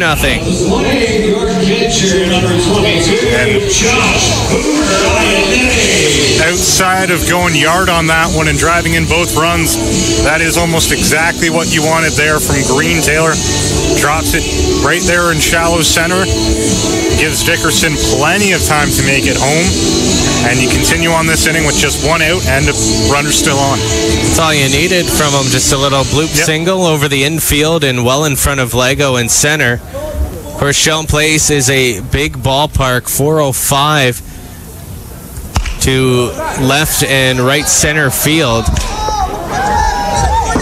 As that ball goes off the Giants' sweet box and ends up dangerously in the stands. And a little fan picks it up, and he's got a souvenir.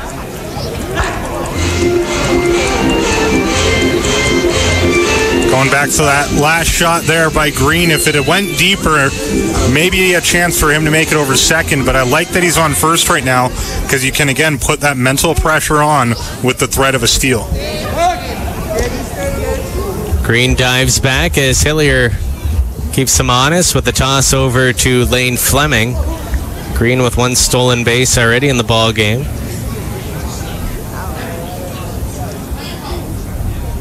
Ionetti popped out to the pitcher in his first at bat. He sends this one foul down the third baseline.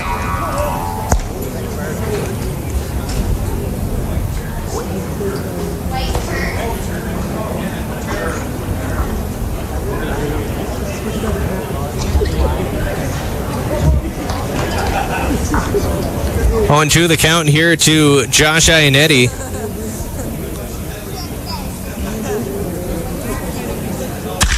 As he comes around on that one and rips it into left field. And the Giants now have runners on first and second as Josh Ionetti blows it past the glove hand of the third baseman, Bryce O'Farrell, and hits it into left to Britt Logan, and he's aboard here with a one-out single. Yeah, O'Farrell just unable to make the play. He was close, difficult one for him with the ball traveling low and fast up that third baseline. And great opportunity now, Taylor, for the Giants as you bring up one of their hottest bats in John Lasciavo with only one out, two men on. Giants now with 4 hits in the ball game, 3 of them coming here in the fourth inning, and that has got Johnny Chavez up and warming up in the Bombers bullpen already. John Lasciavo swings at the first pitch he sees and rockets that one foul just to the left of the Giants dugout. It's a little interesting to see the bullpen warming up this early. I don't think a whole lot of this can really be placed squarely on Hillier's shoulders. You've had a couple errors made behind the plate. And most importantly, again, you've got a lot of baseball to play over the next 3 days here in Fort McMurray. I don't know how quickly you want to blow through your bullpen.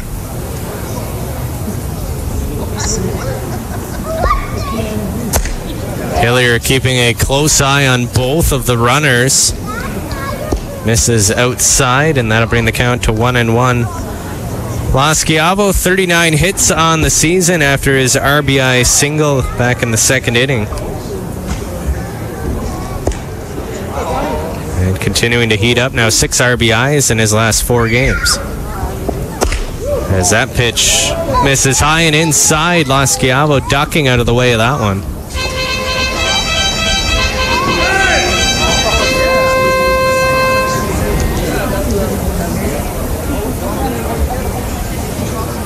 And I don't know if that's a good sign to see from the Bombers bullpen, where they only have the one ball playing catch out there and they completely airmail it past where the catcher is and rolls right by the dugout of the Bombers. What?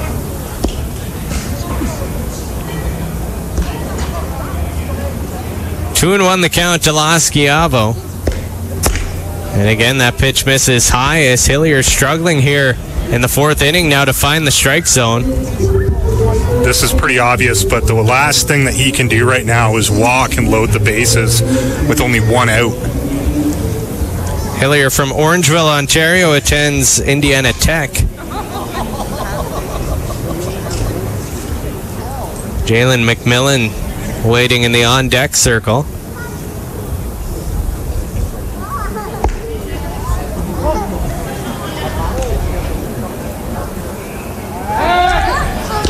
The throw back, and Green just barely gets his hand in there as Morrow almost applied the tag. Hillier keeping a very close eye, especially on Brandon Green at second.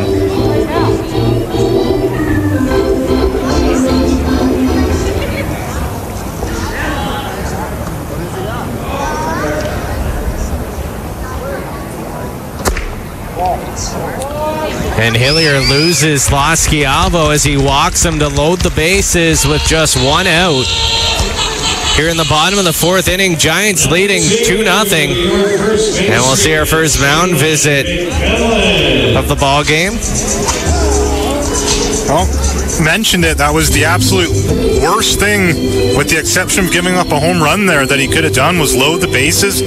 We talked about it. McMillan's struggling a little bit with his batting average, but he's got the power to go deep in this stadium and drive in multiple runs with this opportunity with only one out.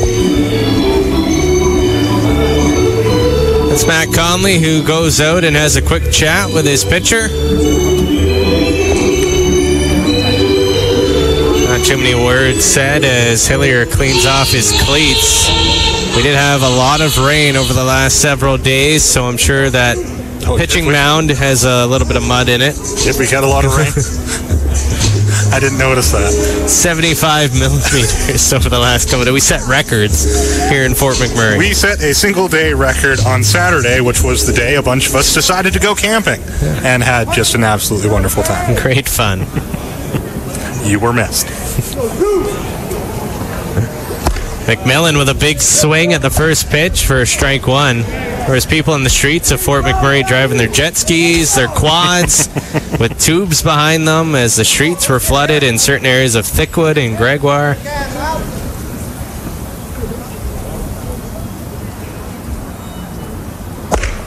Giants missed out on all the fun, though. They were down in sunny Lethbridge. It has cleared up into an absolutely beautiful night here at Shell Place, and looking ahead to the forecast, supposed to be a couple nice days coming up. Lots of baseball still left to play, so make sure to grab your ticket. Tomorrow night's going to be Christmas in July. On July 25th, you can buy a turkey drumstick here at the park. That pitch nearly gets away from Kwong, and Green thought about coming home, but wisely put on the brakes and retreated. It's a situation there where you don't want to gamble. With the bases loaded, you have just one out. You don't want to make a poor running error and cost your team a chance to score a run. And you're pretty firmly in control of this game. There's a time and place to be aggressive. This is definitely not it. 2-1 the count here to McMillan. As he chops that one to third, they're going to go home to try to get the force. They get Green at the plate, but all the other runners in safely. Good heads-up play there by O'Farrell to save a run at the plate. And now with 2 outs and the bases loaded, it'll be up to Tristan Richardson to try to give the Giants a little bit more insurance. Of course, by keeping the bases loaded, you give up the risk of giving up multiple runs here at this at-bat, but you just need the one out and you stop the bleeding on the scoreboard. So I like the decision there. As you mentioned, a good play made by O'Farrell at third to make that decision.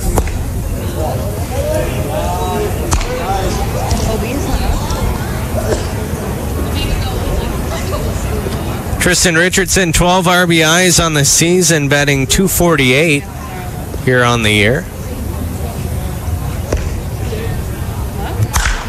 Comes around on this one, pops it up into foul territory. A long way to run for all three Bombers, and none of them could get there. Morrow was the closest, the shortstop, a sliding effort just near the Giants bullpen, but unable to get there. He wasn't off by too much, and that would have been a very disappointing way for this inning to end for the Giants.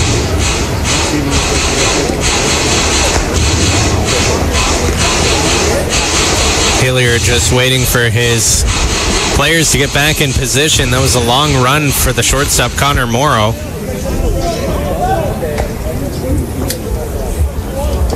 One and one the count. 2 outs here in the bottom of the fourth inning. 1 run already in for the Giants, threatening here with the bases loaded. And Richardson fouls it back off the netting.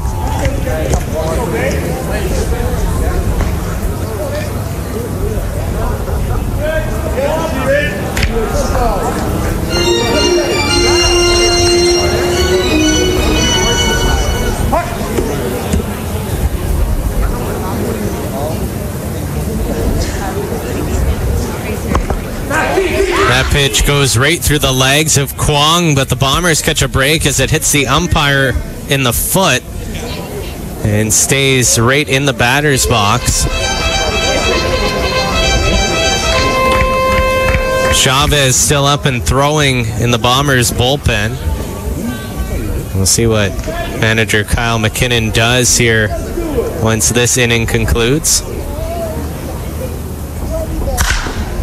Richardson pops this one up into left field. Fading over is Logan, and he makes the catch for out number 3. So the Giants will leave 3 runners aboard as Hillier gets out of the jam by just allowing the 1 run. And Fort McMurray will take a 2-0 lead into the top of the 5th. Not the ideal way you want to leave that inning. There were still plenty of runners you could have driven in, but Taylor, you do at least walk away with the 1-2 lead right now. Tyler Hodder has been lights out tonight. So again, not the perfect way to end, but you'll take it, you move on. Continue this game here. Giants lead 2-0 after 4 innings of play. You're listening to Fort McMurray Giants baseball presented by Boston Pizza on Country 93.3. We'll take a break. The 5th inning is next. All right, let's play ball. You're listening to Boston Pizza's Fort McMurray Giants baseball on Country 93.3. Feel the heat in all the right places this summer when you invite Cancel Safety to the party. Their certified technicians specialize in fire extinguisher servicing and recharging, making sure you're ready when things get too hot to handle. With fire alarm services, emergency lighting, competitive pricing, and a state-of-the-art mobile unit bringing Cancel to you 24/7, the good times never end badly with Cancel Safety. Locally owned and operated, and online at cancel.ca. That's CANSAL.ca.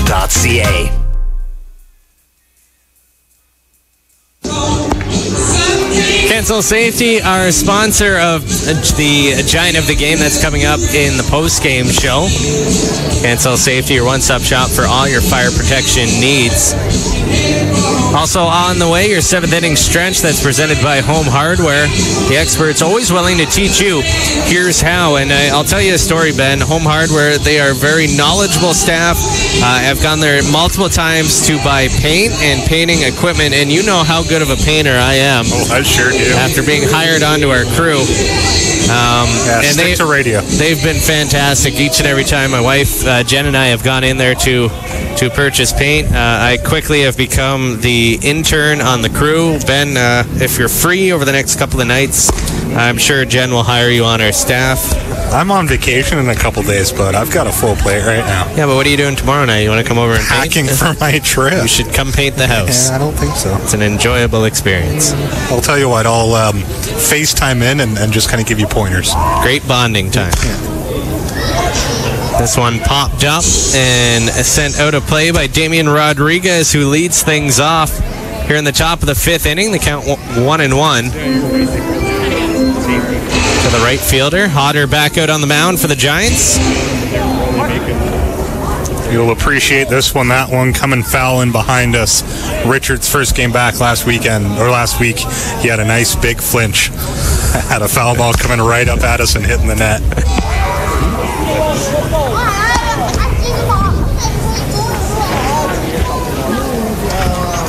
That one fouled off once again by Rodriguez.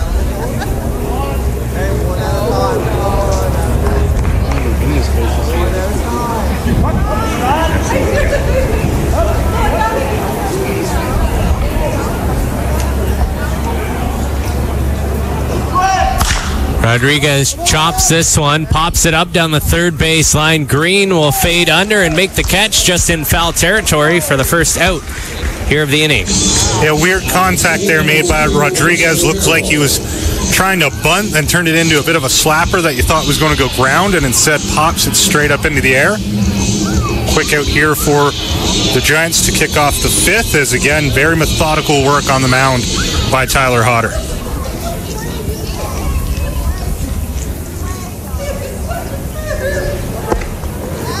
That pitch in there for strike 1 on O'Farrell. He struck out looking back in the 2nd inning. Hodder has now retired 10 bombers in a row.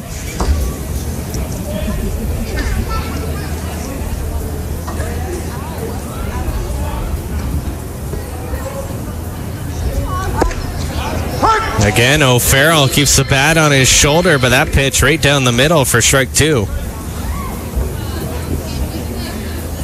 I think that's the thing that you got to appreciate about Tyler Hodder the most. We know he's got the power, the speed, but he likes to change things up every once in a while, keep the batters on their toes, instead of just overpowering them the entire time. O'Farrell comes around on that one, nearly takes Hodder's head off as he rips it right back up the middle, just past the pitcher mound, and that one splits the infielders. And after retiring 10 in a row to start the ball game, the Bombers finally have a base runner here in the top of the 5th inning. It's Bryce O'Farrell.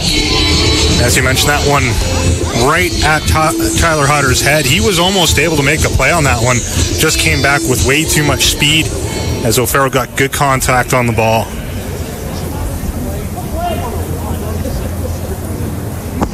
This will bring up Lane Fleming, 5 for 10 in his last 4 games, batting .500 during that stretch as he's begun to hit the ball well for the Giants, or the Bombers, sorry. Fleming batting .269 now here on the season.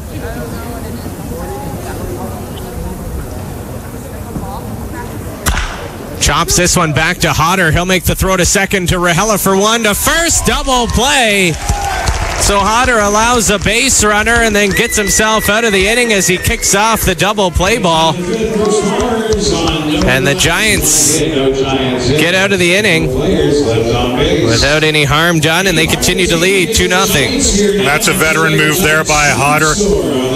Realizes he has plenty of time to make the throw over to second, and then a good job there by Dickerson to get the ball back over to first in time, turn the double play, and again, even after giving up a single, there just doesn't feel at all like the Giants are in any danger out there. They're firmly in control and very relaxed. A 1-6-3 double play, and the first double play turned here of the ball game. And Tyler Hodder has now worked 5 innings in this one and has a new season high for innings pitched in his career, as he worked 57 innings last summer, and now with the 5 innings worked here tonight, he's worked 57 and a third so far on the season. He has more strikeouts than he had all of last year. He has less walks,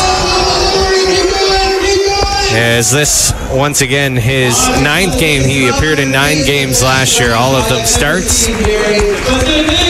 as we do have a pitching change, it appears, on the mound for the Brooks Bombers, as Brandon Hillier is done after 4 innings worth of work, and Johnny Chavez from Oklahoma comes into work. Yeah, and mentioned it earlier, I don't think there's a whole lot you can pin on Hillier in this game. He did give up a couple runs, but it's not like he's had a bad night. 3 strikeouts. I thought he's played pretty well, so it's a little surprising to me to get the pitching change this early, but there's a reason I'm up here and the coaches are down there. So we'll have to see what Chavez has coming into not a horrible situation. You're only down by 2, but he's got to find a way to stop the bleeding.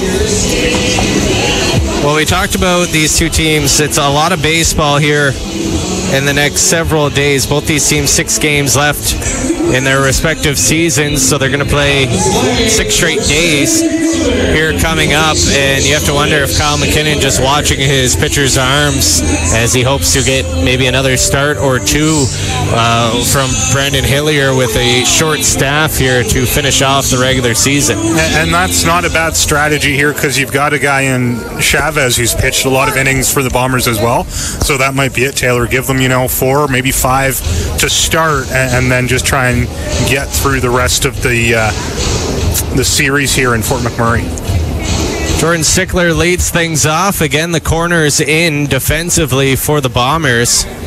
Against the Giants, leadoff man holds off, count 1-1. Chavez, this is his first relief appearance of the season. He's made 8 starts. He's pitched 1 complete game, worked 46 innings, allowed 53 hits, 36 runs, 29 of them earned, has 35 strikeouts, 18 walks, and sports a 3-5 record and a 4.41 ERA.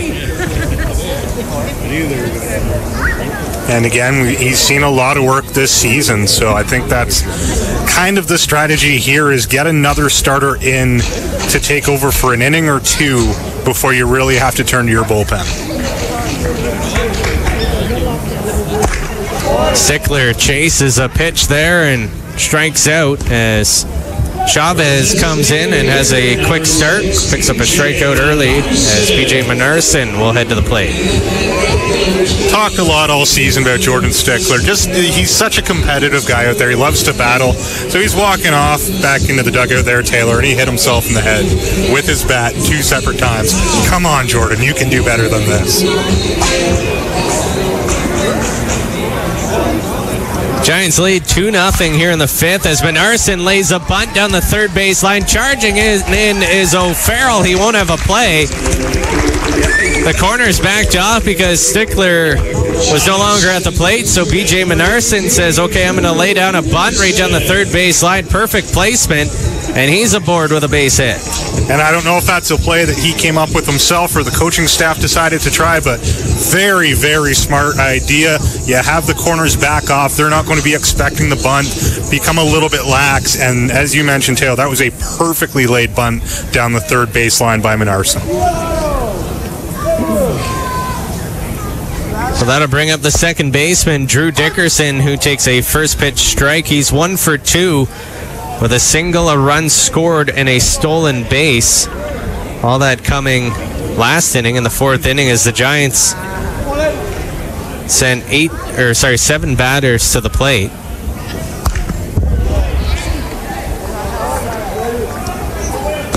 And as Dickerson fouls that one back off the netting for strike 2.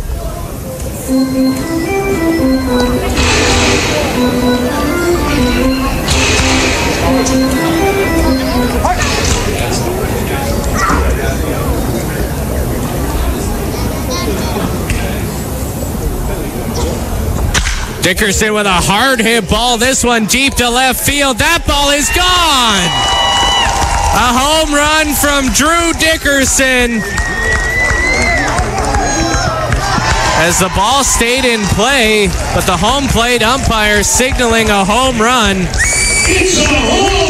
As Dickerson got all of that pitch, it hit the fencing just above the left field wall and bounced back into play. And Logan thought the ball was still live, quickly got it back into the infield as Manarson hustles all the way around to score from first. He didn't need to, though, as Drew Dickerson even stopped at second. He wasn't sure what was going on, but it is a 2-run shot for Drew Dickerson, and the Giants take a 4-0 lead. Yeah, he just got solid contact on that one. Didn't pop it too high in the air, but got all of it. And a nice drive out into left field. And that really sparked the Giants now, got the crowd into it, something fierce too. Dickerson with the line drive home run to left field. And for Drew Dickerson, that's his second home run of the season. He's now got 20 RBIs. His other home run was a 3-run shot back on June 27th against Brooks in Brooks. So both his home runs this season coming against the Bombers. As Rahela slaps this one into left field, Logan backs up a couple of steps to make the out for out number 2. And Ben, we talked about Drew Dickerson heating up, and he's heating up at the right time here for the Giants. And right at the end of the season, the last couple of weeks, Drew Dickerson has been one of their best hitters. And that's been a really good sign both for team and player. We mentioned in the pregame show, he's been lights out on defense. Very, very reliable. It's just been the bat that's been letting him down a little bit. But this is the time that it needs to come alive down the stretch when you have to win games. You need everyone contributing. You can't just rely on the guys that you normally do night in, night out. You need everyone else to step up. And further to that point, Taylor, I was just going to say, it's been a tough night at the plate for Liam Rahela.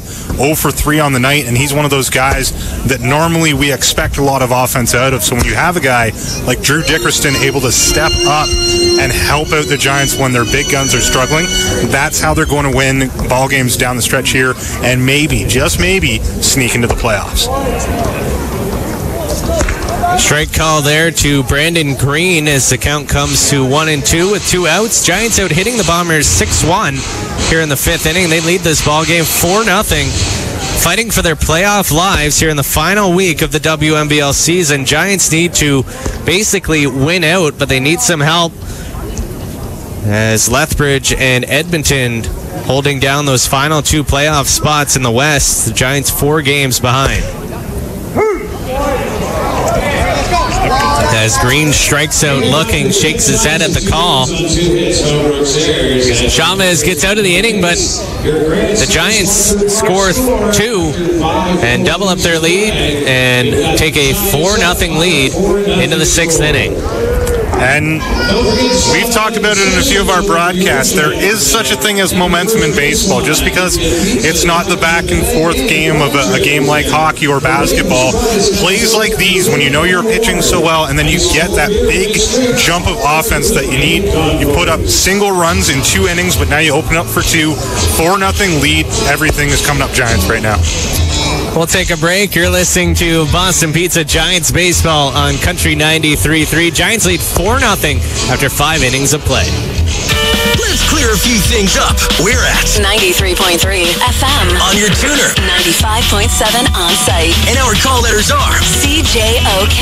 Just in case it comes up on trivia night. Number 1 for country. Country 93.3. You're listening to Boston Pizza's Fort McMurray Giants baseball on Country 93.3. Live from the Bumper to Bumper broadcast booth.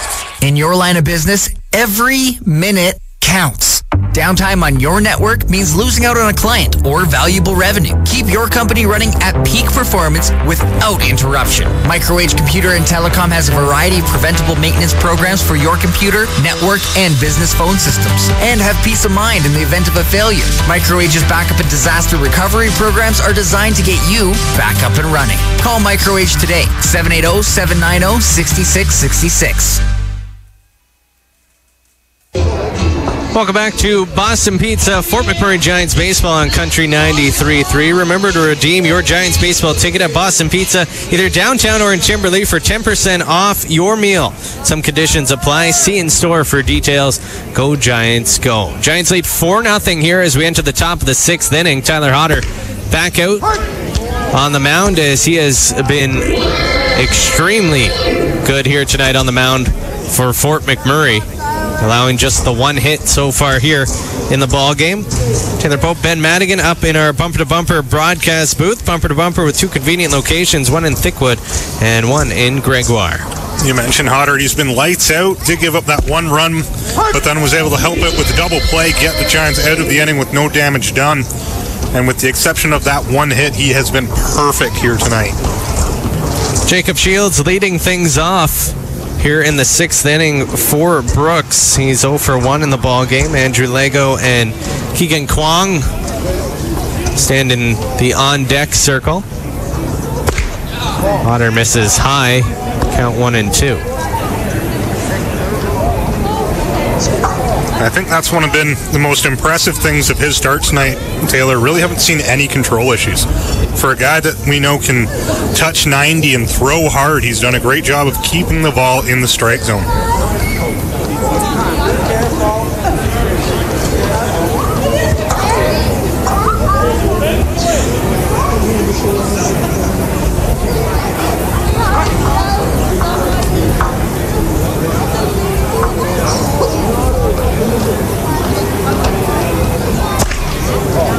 Hodder misses high.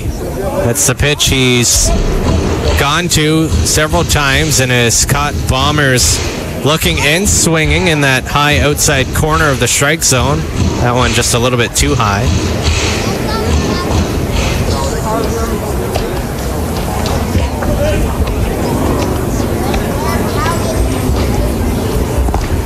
Bounces that one in. Shields holds off, checked his swing.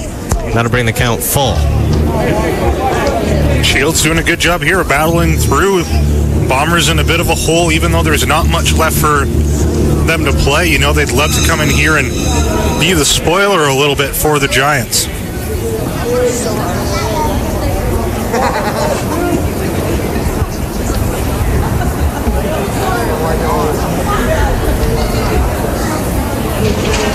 Full count here to Shields as that one hit up the middle. Dickerson fades to his right, makes the play, and makes the out for out number one. Hodder almost got a glove on that ball, but good thing he didn't deflect it as it ended up going right to Drew Dickerson.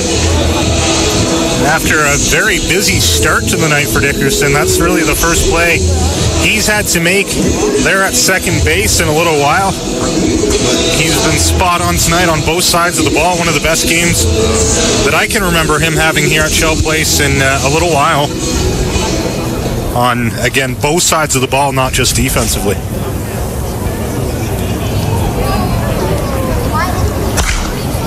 This one fouled back off the netting from Andrew Lego for strike one. I almost flinched at that. It wasn't even close to us. It was way over there.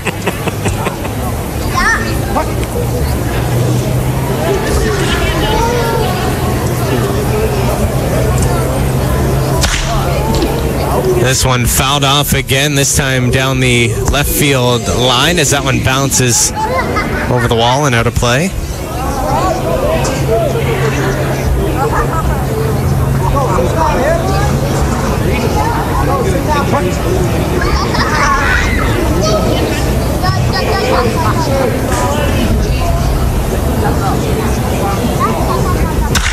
This one, a hard hit ball into deep center field. Stickler hustling back over the shoulder. Jordan Stickler makes the catch. What a play. He's doing it all tonight in center field. Jordan Stickler hustling back, makes the over-the-shoulder grab for a tremendous catch. And he gets the wave and point of approval from his pitcher, Tyler Hodder. That was almost Willie Mays-esque. He gets on his horse, gets back there. I did not think he was going to make it. It's hard to tell from our vantage point here, Taylor. Well, it's just got a little dark, but there was a chance that ball might have gone yard. Ultimately, Stickler able to make the play, but what a catch. And as you pointed out, that's the third time we've seen him just fly across the outfield to get there in time to make the play. Shell Place, a big ballpark. You have a lot of ground to cover, especially in center field, and you need to be fast, you need to be speedy if you're going to patrol it. And Jordan Stickler was playing a little shallow against Lego, and he got all of that pitch.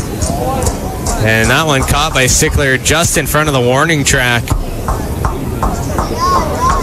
And that will compare to Tristan Richardson's over-the-wall catch that we saw last week for Catch of the Year here at Shell Place for the Fort McMurray Giants. As well as Tyler Hodder is pitching right now, you need your defense to step up every once in a while. Stickler's been doing that. Dickerson's been doing that. It's been a very strong team effort by the Giants tonight.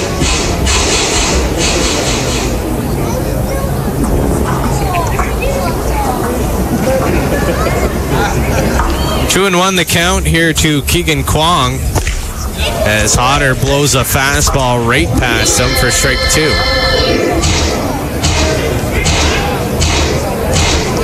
Hodder's been good. The Giants defensively have been very good, robbing several base hits away from the Brooks Bombers. As they lead 4-0 here, Hodder misses high and away to Kwong, frustrated with himself there. So a full count here to the Brooks catcher with two away in the top of the sixth inning. Yeah, and obviously Hodder just wants to retire him, get out, not give up a hit or a walk here. And Hodder loses Kwong as he bounces a pitch in. That's the second base runner now of the evening for Brooks. One hit and now a walk, the first of the night for Hodder. And you can see a little upset with himself on that one, but the way the last situation turned out when they had a runner make it on base, they were able to quickly get him out with the double play, and this time around, Taylor, you only need the one out to close things off. So for Hodder, it's just relax, do your thing, because it's been working for him all night long. This ball hit along the ground to Rahela. He'll make the force flip to second to Dickerson. Potter allows a base runner, but then quickly one pitch is all it takes to get him out of the inning. And the Giants continue to lead here 4-0 through 5.5. And again, they have just not been in danger at all tonight. You've had two players make it on base. Both of them get as far as first, and that's it. And the Giants, they've exploded a little bit for offense in the last inning, but they've been consistent, Taylor, through the 5 innings that they've been at bat so far. They've put up runs in 3 of them. That's how you win ball games. It's always nice to have that explosion of offense, but when you can do it consistently, that's how you put yourself in the driver's seat. Got a couple players that are quick favorites for our Giant of the Game in the post-game show, presented by Cancel Safety. Jordan Stickler, Drew Dickerson, Tyler Hodder.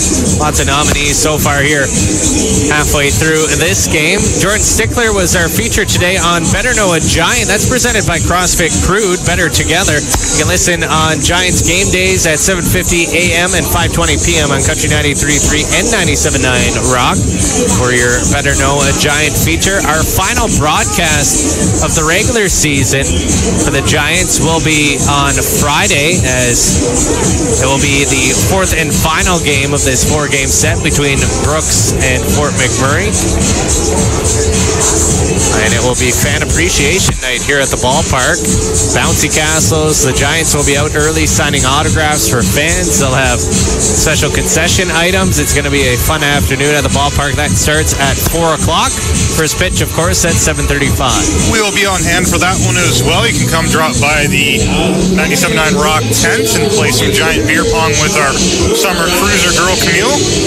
Little disappointed I won't be here for the final home game, Taylor, but I'll be thinking of you guys. I'm sitting on a cottage patio back home in Ontario, sipping on a couple cold beers. Don't lie, Ben. You won't be thinking of us at all. We both know I always You told us in the meeting today, don't text or call me ever while I'm on vacation. You're damn right. Because I'm on vacation. Meanwhile, Ben, I went to Mexico and I said, if you really need me, reach out, because that's the type of person I am. Did I once? No. And I was very upset. I let you have your vacation. I was very upset that I did not hear from you all week. Yeah, we both know that's a lie. Leading things off here in the bottom of the 6th is Josh Ionetti, quickly behind 0-2 as he fouls off a couple of pitches. Ionetti with a base hit back in the 4th. He's 1 for 2 here in the ball game. Pitch misses low. Johnny Chavez on the mound for Brooks. Came in last inning, surrendered the 2-run home run from Drew Dickerson. Ionetti chases a pitch out of the strike zone, and he strikes out here for out number 1. Chased is right. That was a very wild swing on a pitch that was very high. Ionetti trying to do his best to get that batting average up. He's really struggled at the plate this year in that regard. Gonna bring up John Lasciavo as he swings at the first pitch. This one hit deep into the outfield, fading across, and making the catch is Logan in left, as he had to make a quick sprint to his left to get over and cover the ground. As that ball looked like it was going to drop, that would have been an easy double for Lasciavo if that ball falls. Not quite a Jordan Stickler-esque play there, but absolutely a tough one that you have to make sure as an outfielder that you make, because to your point, Taylor, that's an easy double right there if you miss. And 2 quick outs now for the Bombers. McMillan swings at the first pitch, fouls it back off the netting.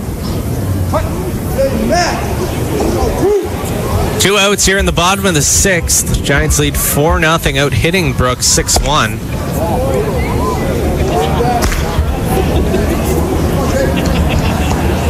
It's turned out to be a gorgeous night at the ballpark here tonight. A pretty good crowd here at Shell Place.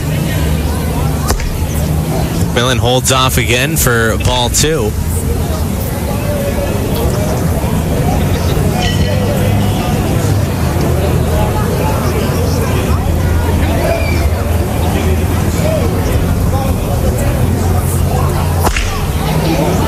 pitch misses low. Count now 3-1 to McMillan. Good patience after he had a big hack at the first pitch he saw.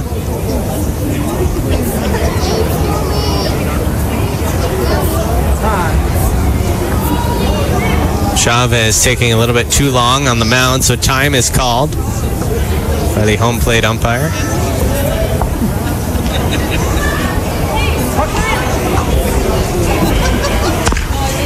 McMillan checks his swing and fouls it off. That pitch in on the hands.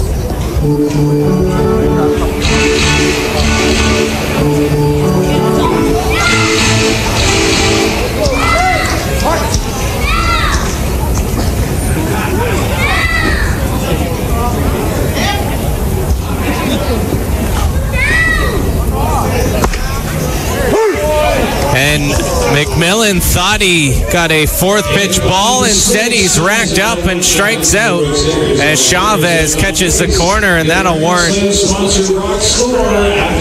Thought we were going to have a quick discussion at home plate, but we do not, as Tyler Hodder trots back out to work the seventh inning as Jalen McMillan strikes out to end the sixth. We'll take a break. You're listening to Boston Pizza Giants Baseball on Country 93.3. Giants lead 4-0 through 6. Boston Pizza's Fort McMurray Giants Baseball. Hi, I'm Ryan Dunn, pitcher for the Fort McMurray Giants. You're listening to Giants Baseball on Country 93.3. It's so hot. Ugh, I know. No, I mean your Giants baseball t-shirt. Where'd you get it? Did you know Bumper to Bumper is the only spot besides Shell Place to get your Giants baseball merch? Step up to the plate at Bumper to Bumper in Gregoire and gear up for summer driving too. Bumper to Bumper has everything you need. Auto parts, accessories, cleaning and detailing products. Where's your one-stop shop to make sure you and your vehicle look hot this season? Bumper to Bumper, 223 McAlpine Crescent in Gregoire.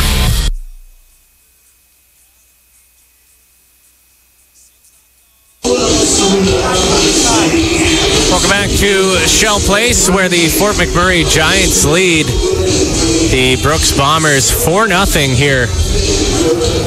As we enter the seventh inning, once again, Tyler Hodder back out on the mound for the Giants. Seems to look good through six, allowing just the one hit and one walk so far, as he's hoping to propel the Giants to a big win to keep their playoff lives alive here in the final week of the season. Leading things off is Liam Shabata for Brooks. Swings at the first pitch. This one sky high into center field as Sickler backs up and makes the catch.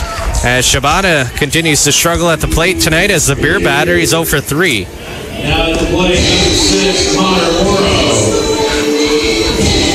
Not that I've been to every game this season, but that beer batter seems to work okay, Taylor. Quite a few of the broadcasts we've done, people have been getting a lot of good deals on beer. They certainly have.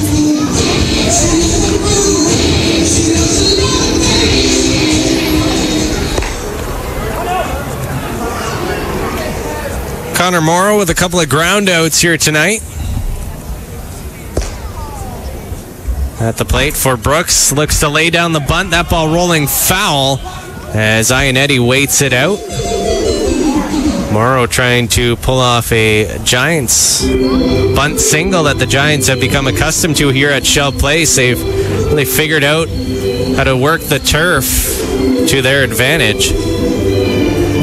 Yeah, we've seen it from a couple players throughout the season where it's just dropping it along that third base line, and we've talked at length about how much space there is here at Shell Place, and especially if you're not prepared for it, if you're the pitcher, the catcher, or the third baseman, it's going to take you a little while to get to a ball that's rolling up that third base line, and we know there's a lot of speed on this Giants team to get over to first in time.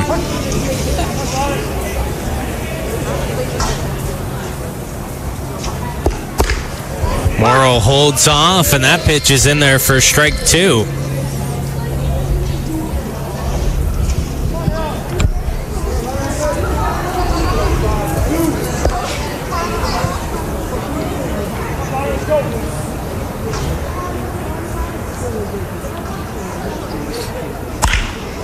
Morrow gets this one in on the hands. That one will drop in shallow right field. Richardson overran the ball. He has to hustle back. Gets this one into Rahela at second. And Morrow is able to make his way down to second base after an error by Tristan Richardson out in right field. Not a typical play that you see from Richardson out there. Should have been a pretty easy one for him to make down to first, but he bobbles with the ball. Not sure if just couldn't see it as we're starting to get a little bit less sunlight and the lights are coming on, or if he just brain moving a little bit too much faster than his body.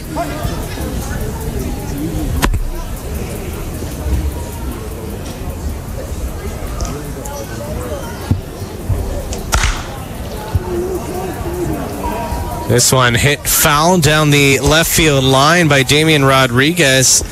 Rodriguez, 7 home runs on the team. That's currently the team lead for active players. Riley McDonald, of course, hit 20, breaking the WNBL record before signing with the Quebec Capitals on July 13th of the Canadian American Association of Professional Baseball, a 6-team league. The previous record was 18, which was in the 2011 season from Jesse Sawyer of the Lethbridge Bulls. Coming close to the record as well this season is Bo McClintock from Swift Current. He currently sits at 15, and if he gets hot here down the stretch, he could surpass that record as well. As much as you like to see records being set, you like to see them being broken, because that means that the franchises are developing. This one hit up the middle. Dickerson gets across, a throw to McMillan. Gets the out at first, but Morrow makes his way down to third, and 2 outs here in the top of the 7th inning. And Brooks threatening here for the first time in the ball game. Yeah, this is the first time we've seen a runner hit second and third for the Bombers. Just the 1 out here that the Giants need, so hopefully they can get themselves out of the jam and not give up a run. Hodder's done a great job of, if not getting strikes, at least forcing hits into good spots defensively for his teammates to make a play. O'Farrell at the plate. He's 1 for 2. Had a single back in the fifth. That was the first hit of the ball game for Brooks, and currently stands as the only hit, as they said Morrow reached on an error by the right fielder Richardson. That might be changed. I think that's more of a base hit and then reached second on an error. It's one of those ones where it's such a close call that I think that's how you have to call it. It's not necessarily guaranteed that he was going to make it to first, but it would have been a close play. This one hooking foul down the right field line. A long run for Richardson. He won't get there as the ball lands on the grass hill. Count 0-2 to O'Farrell, with Morrow standing at third. Brooks trying to get on the board here in the 7th. I've seen a little bit of activity from the Brooks bullpen. Still nothing from Fort McMurray.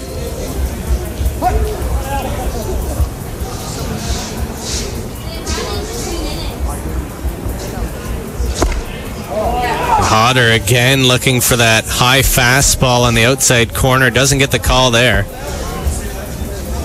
That's been his go-to pitch with 2 strikes here tonight.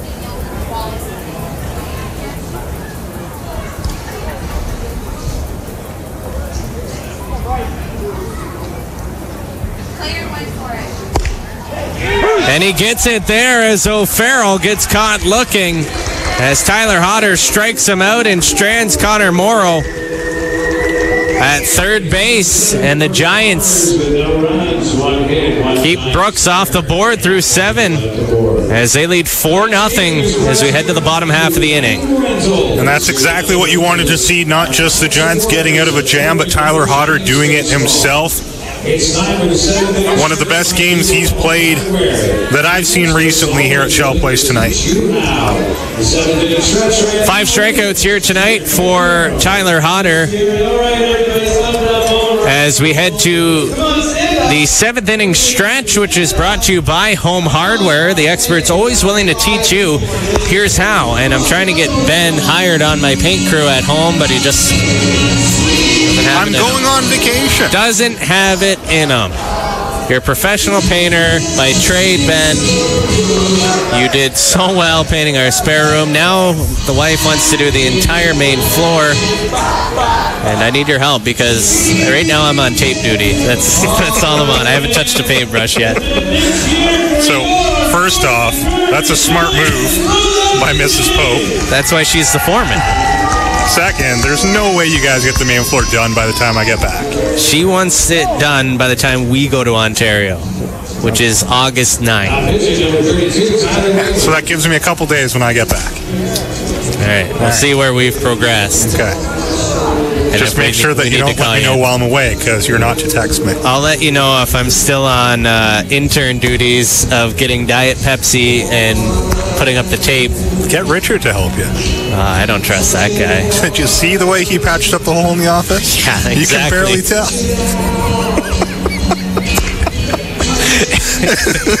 Oh, it's so not noticeable at all, that giant mark in the wall. He didn't even sand it down enough. It's not even level.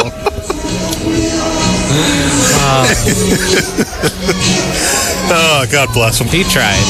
He tried. He tried. He tried. If anything, I need to hire someone that's taller than me so they can reach the higher spots on the wall that I can't get to. Troy Dixon. You know, with his OCD, it'll be meticulous. Oh, okay. Meticulous. Just don't hire Brad. Never. He's got zero attention span.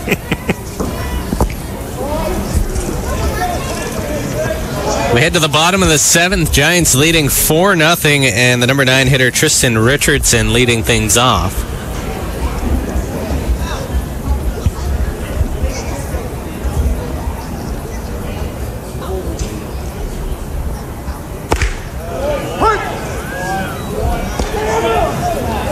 And it looks like we do have a pitching change for Brooks, as number 32, Tyler Whalen, comes in to work the 7th here, as Richardson gets one in on the hands and floats it out to center field. That one's caught by Lego for out number 1. So Whalen in to pitch from Hamilton, Ontario, and attends Dodge City, one of 4 players on Brooks who attends Dodge. And Whalen so far this season making his 12th appearance. He started 4 games. He's worked 30 innings, allowed 56 hits, 52 runs, 38 of them earned, 24 walks, has 28 strikeouts, an 0-3 record, and an 8.86 ERA. Having both started and worked out of the bullpen this year for the Brooks Bombers. And I think if you're a team like Brooks, where you've had such an up and down season, maybe just trying different things out, see if you can get a spark, kickstart something to turn it around. Stickler swinging out of his boots there, lost his footing as he's trying to turn on a pitch, count 1-1. And again, Chavez primarily a starter for Brooks, so again, you wonder if manager Kyle McKinnon just doesn't want to burn out his arm, as he knows he's going to have to use Chavez as a starter in one of the upcoming games.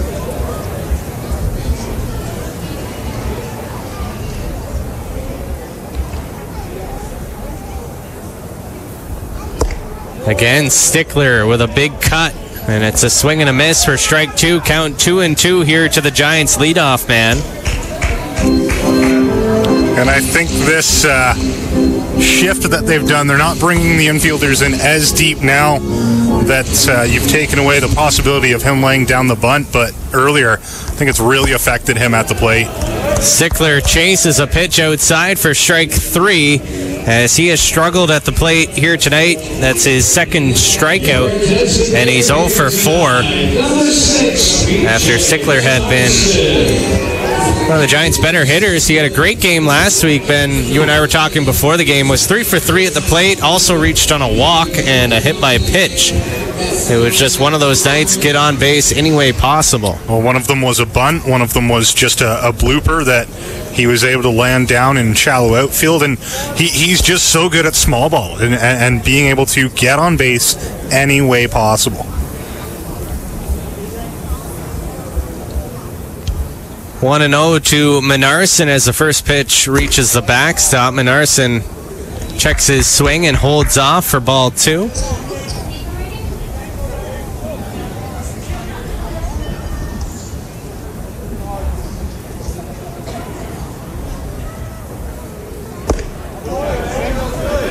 Whalen blows that pitch past Minarson for strike 1. Minarson scored on Dickerson's home run back in the 5th after reaching on a single.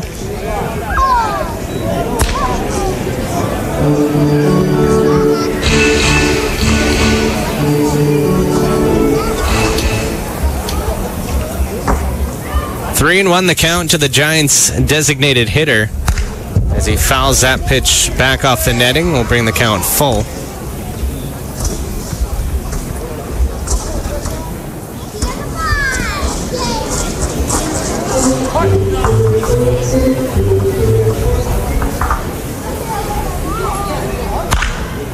Minarson pops this one up off the netting. Once again, foul.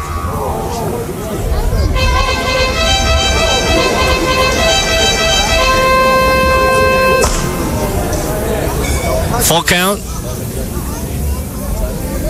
Whalen now into pitch here for Brooks. Minarson at the plate. 2 away. We're in the bottom of the 7th. Giants leading 4-0.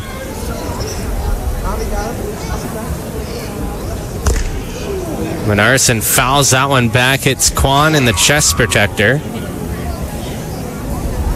And he's done a great job now of just keeping his at-bat alive, and I don't think he's going to be able to fully battle back. Even if he does 2 men away, it's going to be tough to generate some offense from this position, but at least you're starting to get that pitch count up a little bit on Whalen.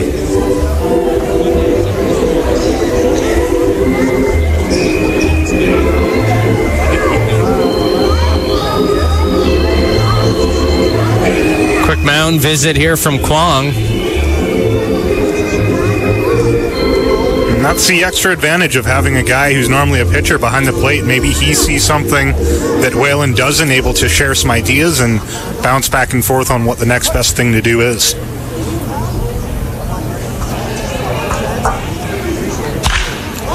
Minarson turns on this one, skies it into shallow center field. Coming in is Lego, and he'll make the catch for out number 3, and we'll head to the 8th inning with the Giants continuing to hold on to a 4-0 lead, out hitting Brooks 7-1 so far here in the ball game. It hasn't been the most dominant of game up there on the scoreboard, but the Giants still firmly in the driver's seat. They haven't really been in any trouble except for allowing a man on to third in that last inning. Outside of that, it's been masterful pitching by Tyler Hodder, some help on the defensive side of the ball, and quality hitting when the opportunity presents itself. We'll take a break. You're listening to Boston Pizza, Fort McMurray Giants Baseball on Country 93.3. Remember to redeem your Giants baseball ticket at Boston Pizza downtown or in Timberley for 10% off your meal. Some conditions apply. See in store for details. Go Giants, go.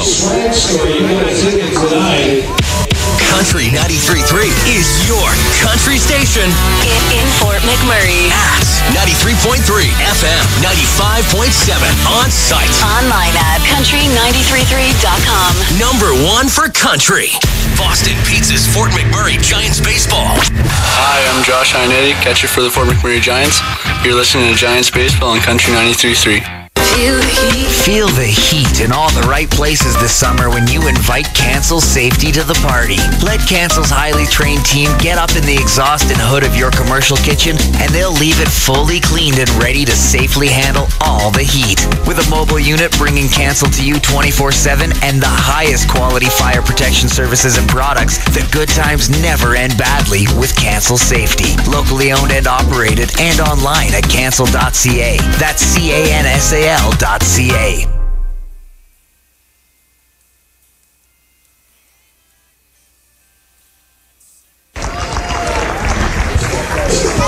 back at Shell Place. A line out by Lane Fleming here to center field to lead off the top of the 8th inning, as once again Jordan Stickler, he's been very busy in center field here tonight, makes the catch. 1 pitch, 1 out, as Tyler Hodder continues to cruise along on the mound for the Giants.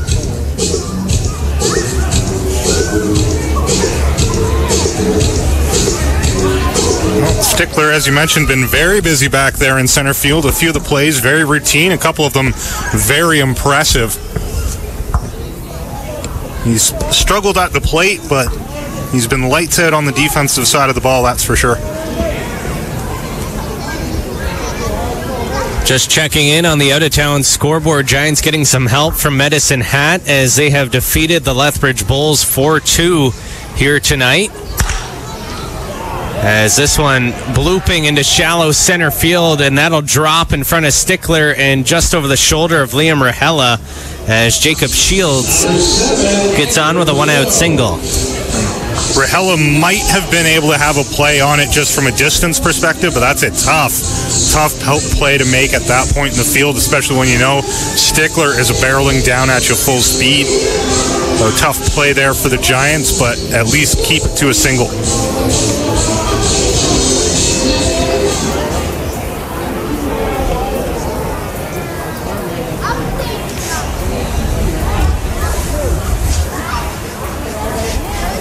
So 1 out here in the top of the 8th inning, and a runner on first is Shields, and that'll bring up the center fielder Andrew Lego. Standing on deck is Keegan Kwong.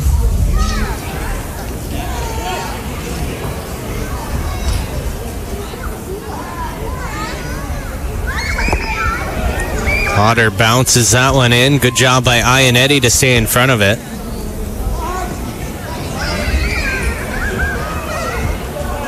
And it looked like Shields was ready to go if the ball got by Ionetti. Would have been an interesting throw if it had.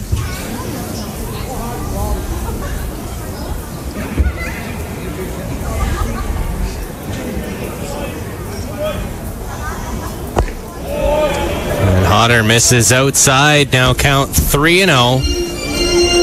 Here to Lego. Shields taking a pretty healthy lead off, and McMillan over there on first is making sure that he keeps track with him so that if the throwdown's there, he can make the play. Hodder gets that pitch in for strike one. Lego taking all the way. The other one you can notice from up here, Taylor, is McMillan just swatting at mosquitoes out there at first base. Now with all the rain and the damp and the dampness in the air, the mosquitoes starting to come out here at Shell Place with the trees around the ballpark. Hodder catches the outside corner, and that'll bring the count full. As Hodder battling back here after being down 3-0 in the count.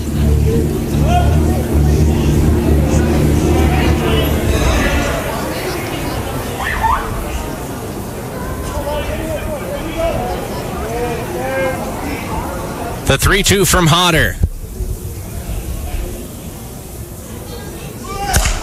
Popped up by Lego, and that one goes foul and out of play.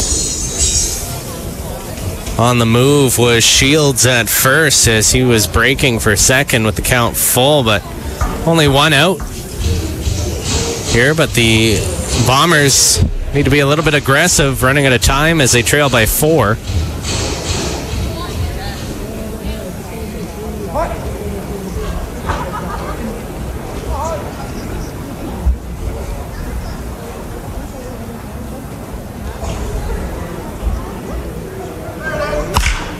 Lego lunging at this one. And that one sails into right field, and Richardson gets under it and makes the catch for out number 2. And now for Tyler Hodder. He's worked 7 2/3 so far in this one. His second longest outing of the season. And his longest, of course, last Thursday when he pitched a complete game, 9 innings, and an 8-3 win over Regina, a game he allowed 9 hits in, but he only surrendered 3 runs, only walked 1 batter, and had 7 strikeouts. And there hasn't even been a couple guys warming up or playing catch in the Giants bullpen. They're keeping Hodder in for absolutely as long as they can. This is how good Hodder has been over his last several starts. His ERA at one point in the season back in the middle of June was 6.46. Heading into tonight, it was 3.88. As this one, a grounder goes off Hodder's foot, charging in from third. The throw across, and beating it out is Kwong. That was Green who charged in from third. Just unable to make the play. If that ball doesn't hit Hodder, the Giants might have a play in the middle of the infield, but it goes off his right foot after throwing the pitch, and Kwong's aboard for the second time here tonight. Yeah, it would have been interesting if it didn't hit him, Taylor, just to see how it would bounce off the mound. But I agree with you. I think that either Dickerson or Rahela could have had a play on it if it didn't hit Hodder. More than anything, that's a reactionary play. The ball comes back on you like that, you're going to try and make the catch. You're not going to think of, I need to purposely let this one go by me. So for the first time tonight, Brooks has 2 runners aboard, runners at first and second, now 2 outs here in the top of the 8th inning. And we're back to the leadoff man, Britt Logan, as Hodder throws in a first pitch strike. Still no activity down in the Giants bullpen. 3 hits now on the board for Brooks. You just need to get the 1 out here. There's no need to panic. They've been able to get it done all night long. Yep, a little bit of pressure now on with 2 men on board. But just cool, calm, collected. Keep doing what you've been doing.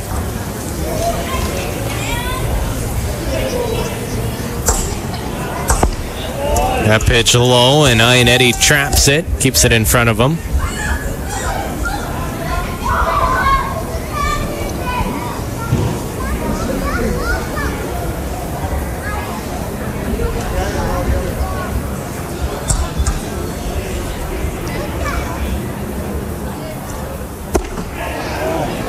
That pitch misses upstairs, brings the count to 2-1. As Hodder struggling a little bit here for the first time in the ball game as he continues to work here in the 8th. As you mentioned, second longest start of the season for him. This is when he's used to exiting the game. There's a good pitch from Hodder as he rips a fastball past Logan for strike 2.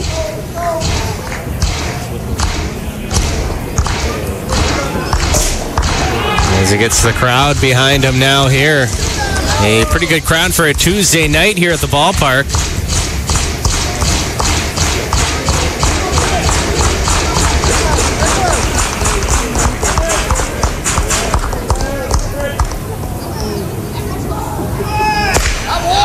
And Hodder just misses outside. Crowd doesn't like the call, and that'll bring the count full. Runners will be on the move with 2 outs.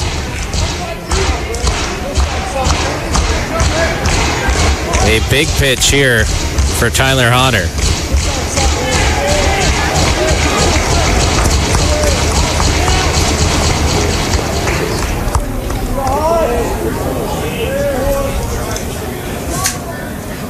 There goes the runners. That one chopped on the ground. Green coming across, makes the throw to McMillan. And the Giants get out of the inning.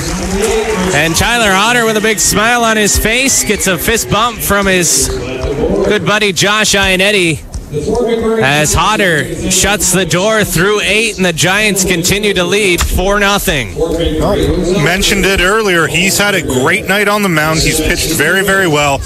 But to have a complete game as a team, to walk away with a victory tonight, you need that defensive help. And you get that there with a nice defensive play made over to first to make sure you can get out.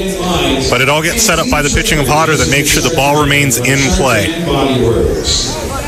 We'll head to the bottom of the 8th inning as the Giants will look to add on a little bit more insurance as they lead 4-0 here through 7.5. Due up is Drew Dickerson, Liam Rahela, and Brandon Green.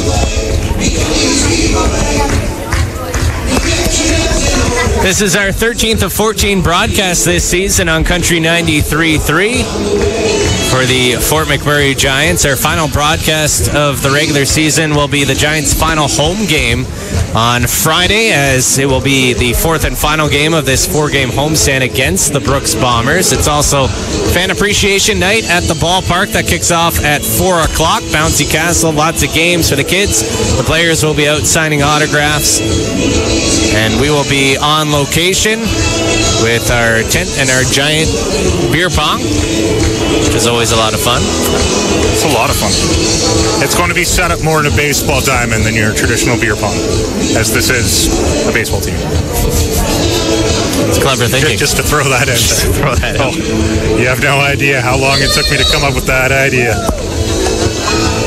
But no, it'll be a fun night. Weather's supposed to cooperate with us. Obviously, depending on how tonight, tomorrow night, and Thursday night go, Taylor, it could be an extremely important game for the Giants in the standings. So if you're looking for something to do that Friday night, you'll definitely want to check that out. $15 gets you in, not a bad price of admission for what will be a great game experience. And the Giants have been doing a lot of great promotions. Tonight was Toonie Tuesday at the ballpark, actually. If you were an adult, you paid full admission, but if you had a child under 12, they got in for just $2 here tonight. And tomorrow night, of course, is Christmas in July, as the Giants going to be serving up turkey legs at the concession stands and also accepting donations for the less fortunate. If you bring a donation, you're automatically entered in for a draw to win season tickets for the 2019 summer season of the Giants. As Dickerson pops this one up, that ball will drop in shallow right field, and Drew Dickerson reaches safely for a third time here in the ball game. He's had a very, very good game tonight. Of course, had that 2-run homer back in the fifth, and then leads things off with a single here. It's nice to see him having a very strong offensive showing towards the end of the season, where you really need him to step up and do that. Back to your previous point, Taylor. Well, it doesn't say baseball game like a nice turkey leg. You're just sitting there in the stands, munching on your giant turkey leg. All I can think of when I saw that and I read that, there's a highlight. I was at a major league game. I don't know where it was, but the reporter is standing in the aisle with a pork chop, and there's the fan that reaches in and takes a bite of it. Dickerson scampers his way down to second on the wild pitch from Whalen. He was taken off trying to steal anyways. And Dickerson now in scoring position. But the woman reporter, she's standing there talking, she's swinging around. There's a guy standing behind her trying to bite it, and he keeps just missing. And then finally she stops waving it, and he just takes a big chunk out of this meat that's just been in this woman's hand for who knows how long.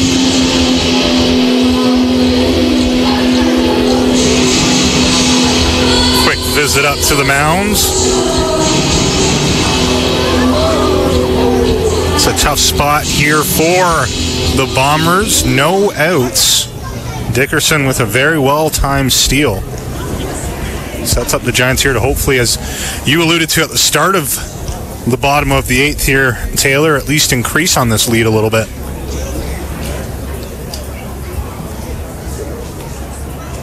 Yeah, with Dickerson in scoring position here and nobody away, this is good opportunity for Liam Rahela, who has struggled a little bit at the plate, 0 for 3 tonight. And I mentioned Rahela close to surpassing the team RBI record, which is 38. That was set by Max Hewitt last summer. Rahela is sitting at 34 currently. He's also close to the hits record, which is also owned by Max Hewitt of 55. Rahela at 49 hits right now. And still lots of baseball left to play, so he could easily approach and maybe even break both of them. But not his night tonight. It'd be great to see him, even with just a single here, to get on base.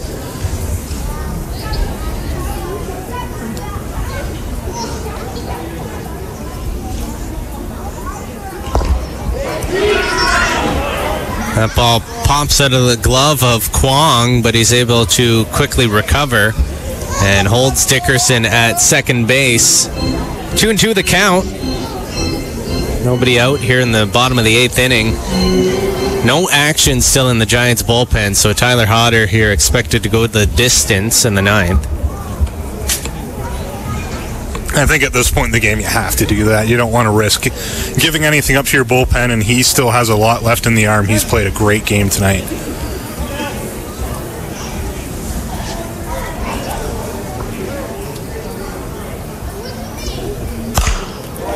This pitch in on the hands. Rahela pops it up, foul towards his own dugout.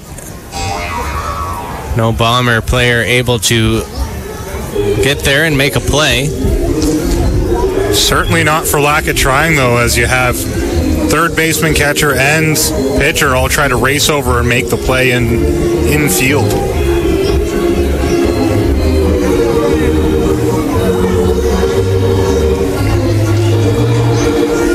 Brooks so far here on the season, 7-15 at home. They're 4-16 on the road. Giants, similar record on the road, 4-18. They've really struggled away from Shell Place this year, 11-9 at home.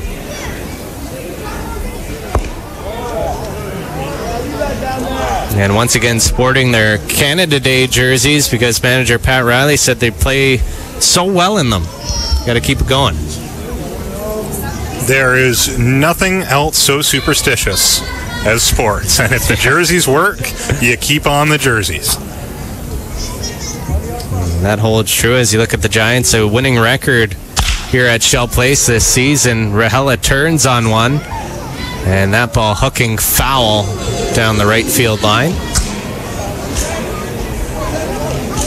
It was the 2019 World Juniors. I was back at Western University in London, Ontario. A couple other people were back, but it was still kind of early in the Christmas break, so not everyone was there.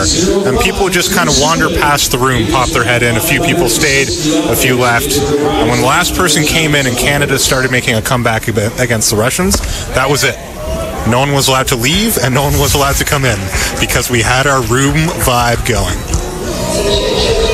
Rahela walks after a good battle with Whalen. That'll put runners on first and second. I remember that game. They were down, 6-1? Is that the one you're talking about?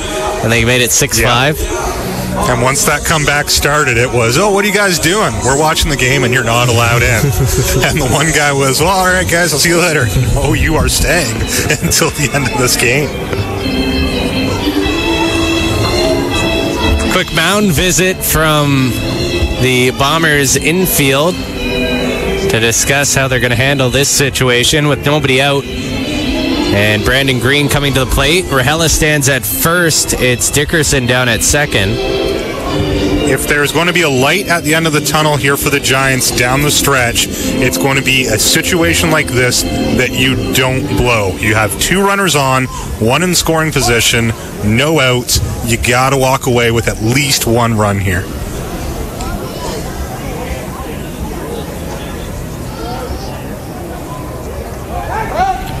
Pickoff attempt at second as Morrow applies the tag on Dickerson, but he's able to get his hand back on the bag safely. Bomber pitchers tonight have kept a very close eye on all Giants base runners. A couple of stolen bases in the game for Fort McMurray. And there goes Dickerson now as the pitch gets away from Kwong. Dickerson's going to round third. He's charging home. There's the throw. Dickerson slides in, and he's safe as the ball pops out of the glove of Whalen. And Drew Dickerson comes in to score and make it 5-0 Giants. And Rahela, a great heads-up play. He makes his way all the way down to third. That is an incredibly aggressive play by Dickerson to round home. You knew he was making third on an errant pitch, and we've seen Kwong really struggle behind home plate. But that pitch was there in time, just unable to hang on to it was Whalen covering for Kwong at home plate. An aggressive play. Dickerson's a little lucky to get away with it, but it paid off in the long run. The Giants extend their lead here, and now another runner on third with still no outs. An aggressive slide by Drew Dickerson, and he gets in safely. And Drew Dickerson has had a great game here tonight.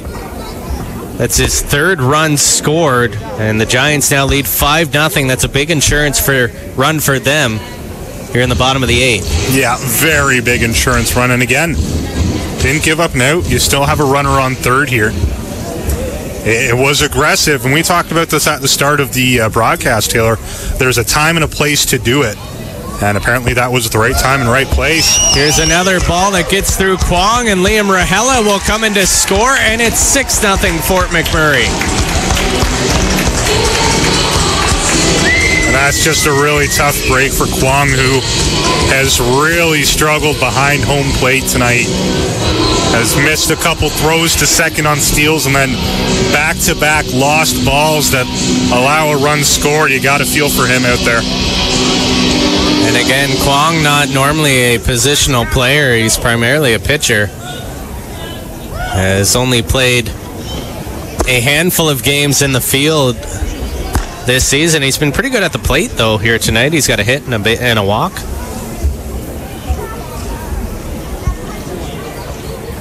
Giants tack on 2 runs, though, here in the bottom of the 8th and take a 6-0 lead. Still nobody out as Green, a little blooper to short. That'll be caught by Morrow. And there's the first out here of the inning. Number 22, Josh Ionetti. That'll bring up Josh Ionetti, the catcher. Ionetti 1 for 3 in the ballgame.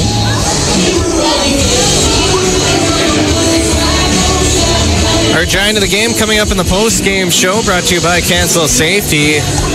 You had to think that Tyler Hodder might be a runaway for that, but Drew Dickerson has had a heck of a ball game here tonight. 3 for 4 with 3 runs scored, 2 stolen bases, 2 RBIs, a home run, and has been excellent defensively. Yeah, can't say enough about the game that Drew Dickerson has had today. You mentioned the offensive numbers. The defense hasn't been flashy as Jordan Stickler has, but it's been consistent. It's been routine. It's been exactly what you needed as another errant pitch here. Waylon airmails one over the head of Kwong back to the backstop.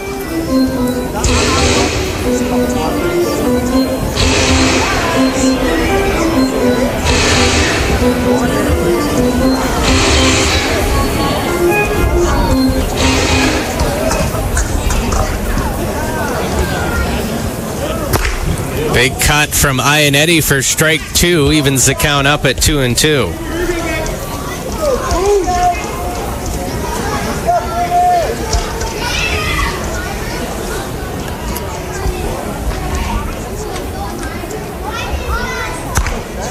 Ionetti fouls this one back off the netting.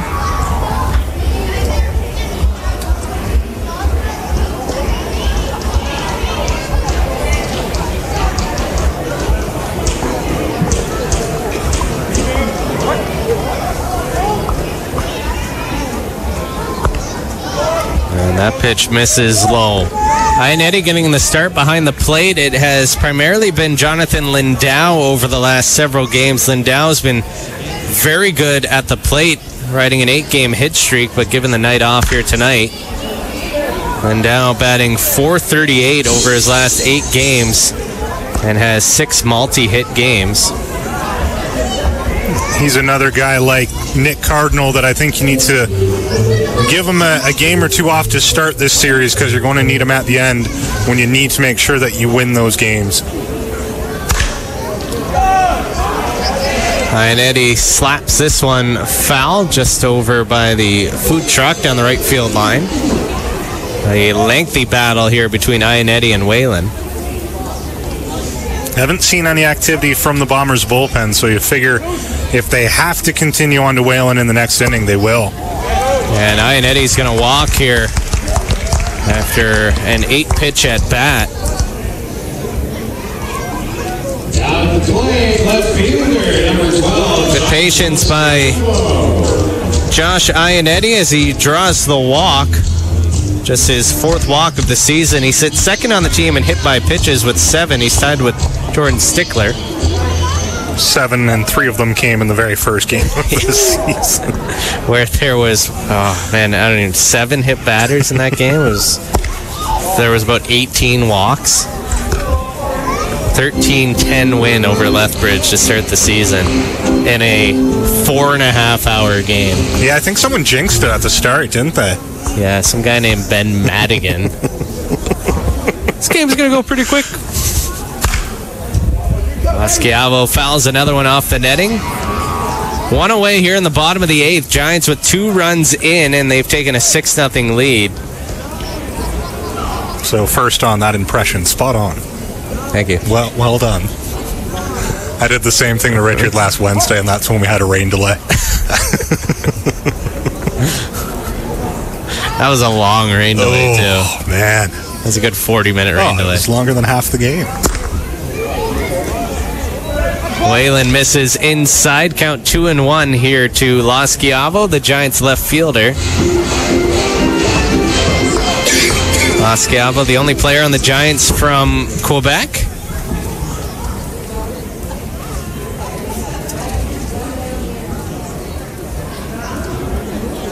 A sophomore at College of St. Joseph.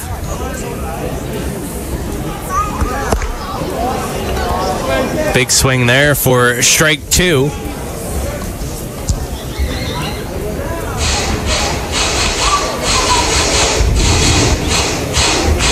Cloud cover here over Shell Place, but it has been a gorgeous night after it rained up until about 3-4 o'clock in the afternoon.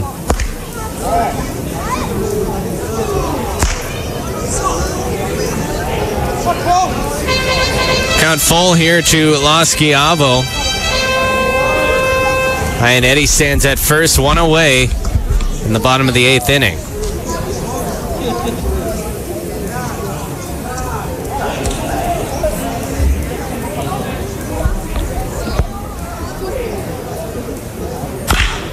Chopper from Lasciavo picked up by Whalen, throws to second for the force as they get the lead runner, but Morrow doesn't have a play on a double play ball there, but they get Iannetti at second. First baseman, number 2, Jalen McMillan.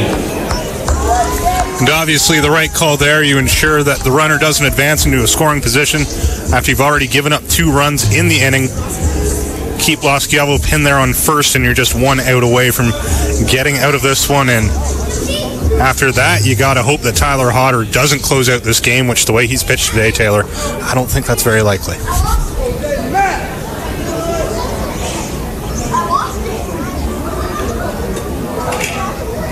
Jalen McMillan with a big swing at the first pitch he sees for strike 1. 0 for 3 at the plate here tonight as the Giants' first baseman.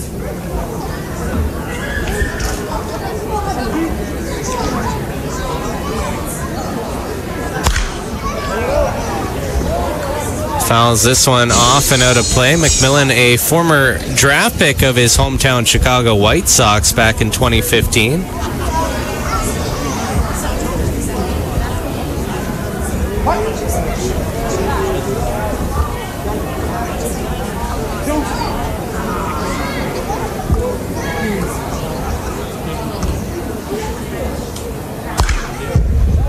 McMillan fouls this one back off the netting once again.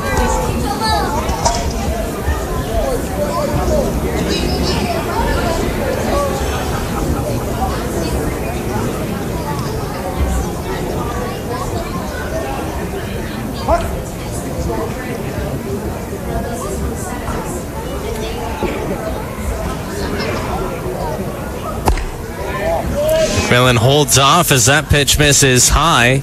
Count 1-2 with 2 away here in the bottom of the 8th inning. Good job there by Kwong to frame it a little bit. That one was very close to touching the strike zone.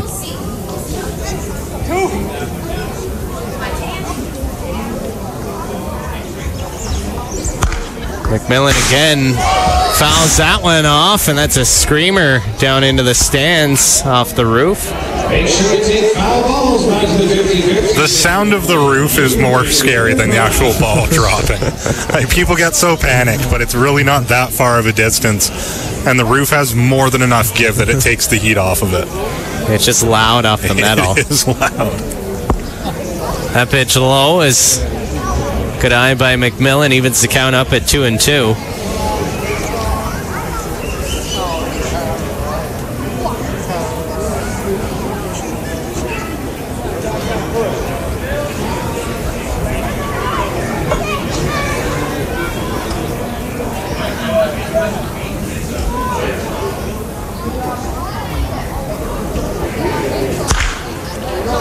McMillan pops this one up down the first base line. Fleming won't have a play as that one lands right in the concession area in a circle of about 4 people. And just a swarm of kids battling to try and pick up the ball. And McMillan really extending his trip here to the plate.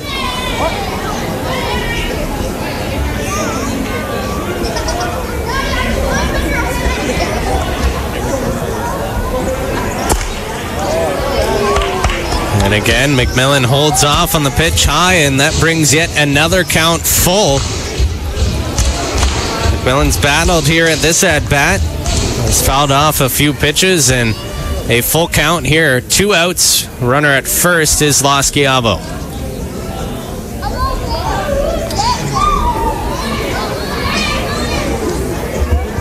There goes Lasciavo, and McMillan strikes out swinging to end the inning, but the Giants do score a pair and take a 6-0 lead. Yep, really strong inning for them. And again, Taylor, we talk about the consistent scoring throughout this baseball game, and in 4 innings they've put up at least 1 run. And that's where they stand right now. Tyler Hodder coming back out to work the top of the 9th inning as he looks for a second straight complete game. We'll take a break. The 9th inning is next. You're listening to Fort McMurray Giants baseball on Country 93.3. In your line of business, every minute counts. Downtime on your network means losing out on a client or valuable revenue. Keep your company running at peak performance without interruption. McMurray Computer and Telecom has a variety of preventable maintenance programs for your computer, network, and business phone systems. And have peace of mind in the event of a failure. McMurray's backup and disaster recovery programs are designed to get you back up and running. Call McMurray today, 780-790-6666.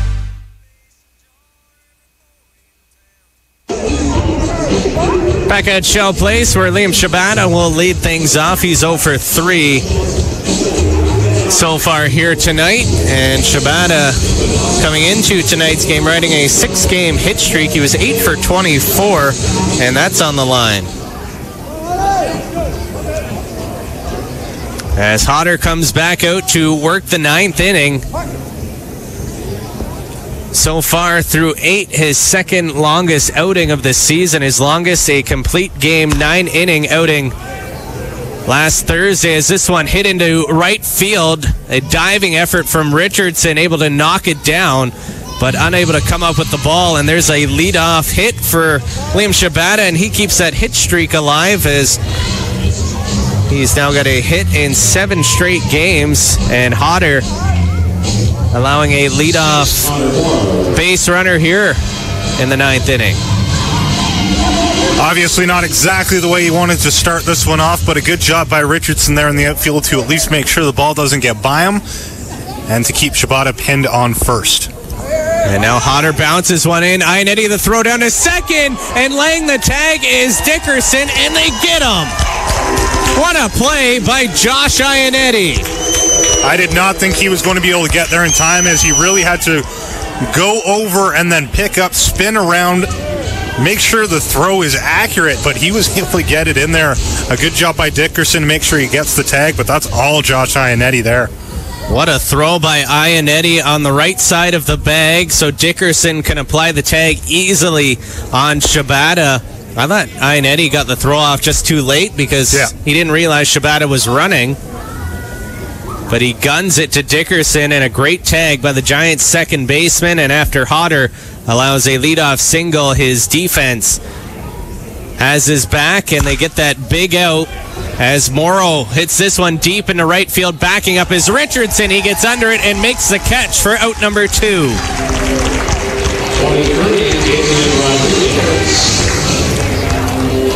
And you can just feel the end of this game coming. Momentum firmly on the side of the Fort McMurray Giants. And even though it was a quick leadoff single to start, Taylor, 2 very quick outs to follow. And now the Brooks Bombers down to their final out as Damian Rodriguez who's 0 for 3 here tonight, steps up to the plate. Giants leading 6-0, out hitting Brooks 7-5 here in the ball game.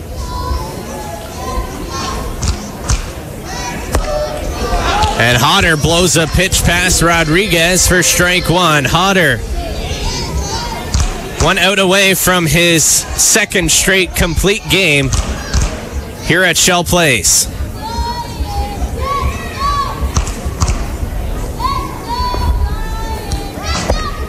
That pitch is in there, the off speed for strike two. And now Brooks down to their final strike.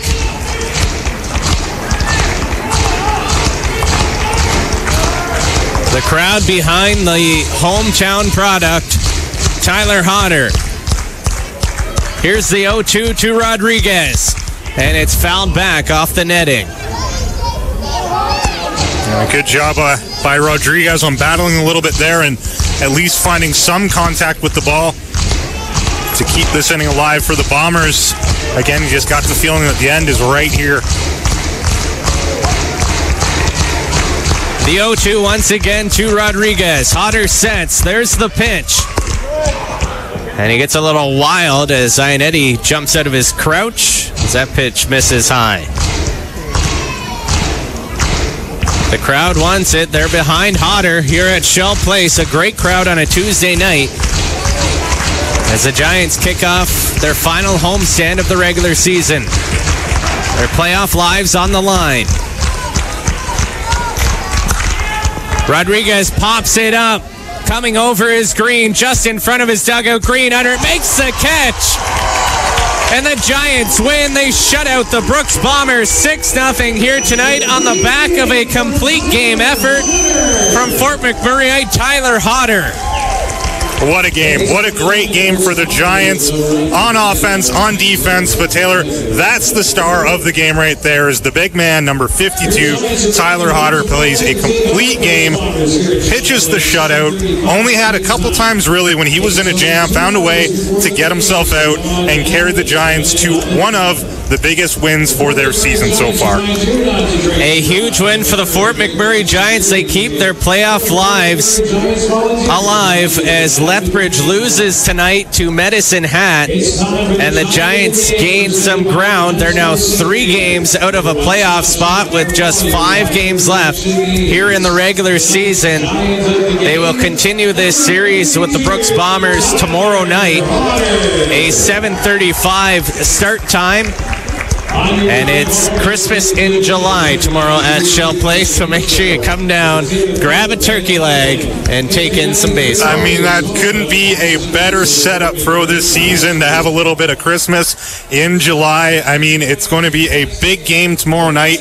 You got to keep winning, but for now, the Giants can walk out of here with a lot of swagger, getting ready for the rest of this series, because this game wasn't close, Taylor. Not even a little bit. From the start, it looked like it might turn into a bit of a pitcher's duel, but the Giants' bats came alive. They didn't blow a lead late in the game. They kept the pressure on, got some great defensive fielding when they needed it, and were led to victory by Tyler Hodder. Giants improve to 16-27 on the season. Brooks falls to 11-32. Giants now 12-9 at home, and they will look to continue this win streak that they've started with 1 here to end the regular season, as they are propelled to a win on the back of Tyler Hodder as he wills his way to a second straight complete game effort and picks up his second win of the season. He's now 2-3 on the year, and once again continues to lower that ERA, and he's having another tremendous season here in Fort McMurray, his 3rd with the club. Yeah, this night will definitely help his stat sheet. It'll look really good, but the biggest stat, Taylor, that he walks away with is the W, and he's been robbed a few times this season of wins after great starts in the bullpen, just not being able to close things off. So I think more than anything else, that's what he's happiest about right now. Giants take this one 6-0 here tonight over the Brooks Bombers to open up this final 4-game homestand. If you missed tonight's action, make sure you make it down to the ballpark either tomorrow, Thursday, or Friday as the Giants finish up the home portion of the WNBL schedule. We'll take a break. Your post-game show is next. You're listening to Boston Pizza Giants Baseball on Country 93.3. You're listening to Boston Pizza's Fort McMurray Giants Baseball on Country 93.3. It's so hot. Ugh, I know. No, I mean your Giants baseball t-shirt. Where'd you get it? Did you know Bumper to Bumper is the only spot besides Shell Place to get your Giants baseball merch? Step up to the plate at Bumper to Bumper in Thickwood. And gear up for summer driving too. Bumper to Bumper has everything you need. Auto parts, accessories, cleaning and detailing products. Where's your one-stop shop to make sure you and your vehicle look hot this season? Bumper to Bumper, 213 Timberline Drive in Thickwood.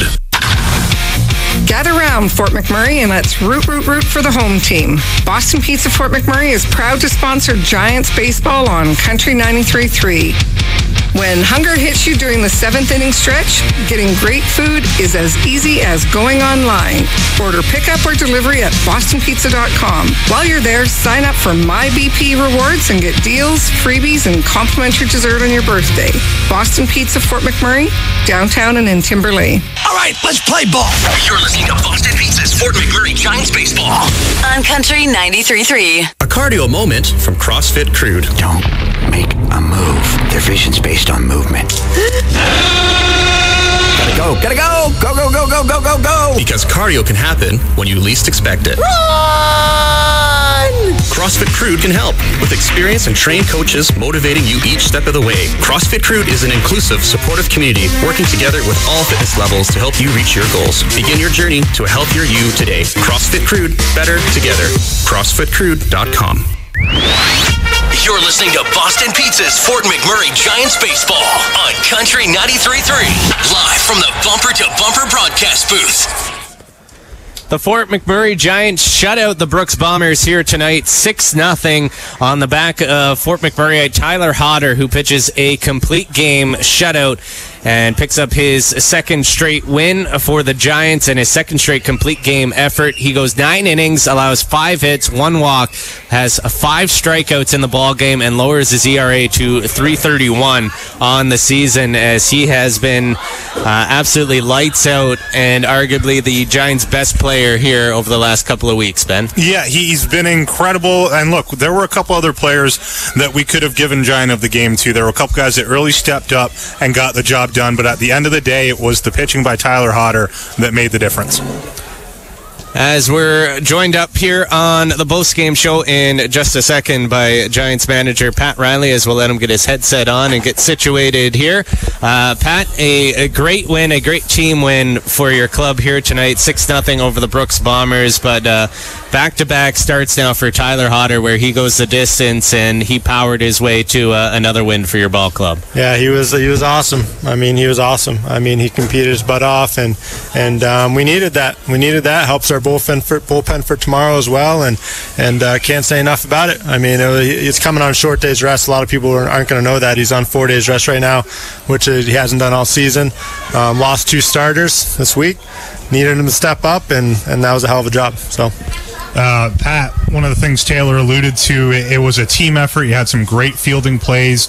Out in the outfield, Jordan Stickler had a couple unbelievable catches, and then the offense was on fire. Drew Dickerson had a couple great plays, obviously the home run. And one of the things that we said several times throughout the broadcast is you have to have that complete team game to win. Yeah. Stickler, I mean, he ran down those balls. This is a big park, and center field, so it's not an easy place to play out here. And obviously with that much ground to cover, he did a great job. And a couple critical plays, that play in the second inning there when he dove, that's early in the game, and those are momentum things, and then obviously that over the shoulder when he tracked that down, that was great.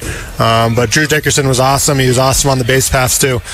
He's not a speed demon, but he gets good jumps, and when the opportunity's there, we send him, and he had a great all-around game defensively, offensively, on the base paths, and he really stepped up tonight. So Pat, we've talked about guys stepping up here late in the season. You mentioned Drew Dickerson. He gets the home run here tonight as well. Not known for maybe his power, but that was a pitch where it seemed like he got all of it. Yeah, sure did. So, I mean, this is not an easy place to leave, especially on a cold night. Ball doesn't really travel, especially that well.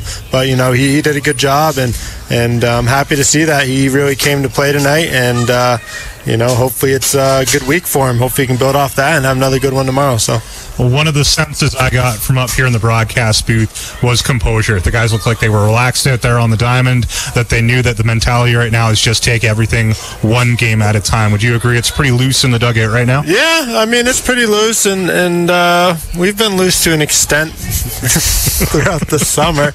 I mean, you got to have that a little bit, but, you know, it's easier to have fun when you're winning, and Tyler Hodder's pitching his butt off for you. So, yeah, I mean, that's the way it has to be. I mean, obviously, Lethbridge and Edmonton, they've got to, you know, lose some games, and we got to win some games. So it's out of our control. So you really can't play tensed up. You just got to go out there and win and have fun doing it. And we got these guys 3 more times, and they're not going to lay down. They're playing to finish their season strong, and expect they'll come out ready to play.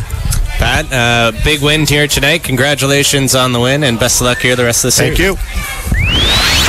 You're listening to Boston Pizza's Fort McMurray Giants Baseball on Country 93.3. Live from the Bumper to Bumper broadcast booth. The best parts of summer are all enjoyed outside, and there's still time to get that backyard all set up with Home Hardware's summer sale.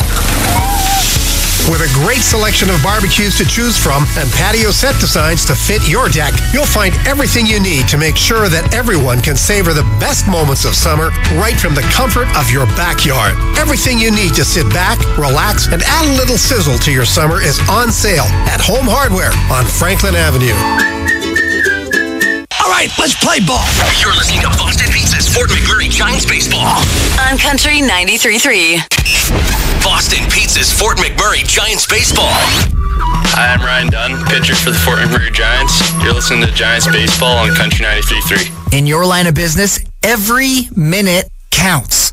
Downtime on your network means losing out on a client or valuable revenue. Keep your company running at peak performance without interruption. McMurray Computer and Telecom has a variety of preventable maintenance programs for your computer, network, and business phone systems. And have peace of mind in the event of a failure. McMurray's backup and disaster recovery programs are designed to get you back up and running. Call McMurray today, 780-790-6666. It's so hot.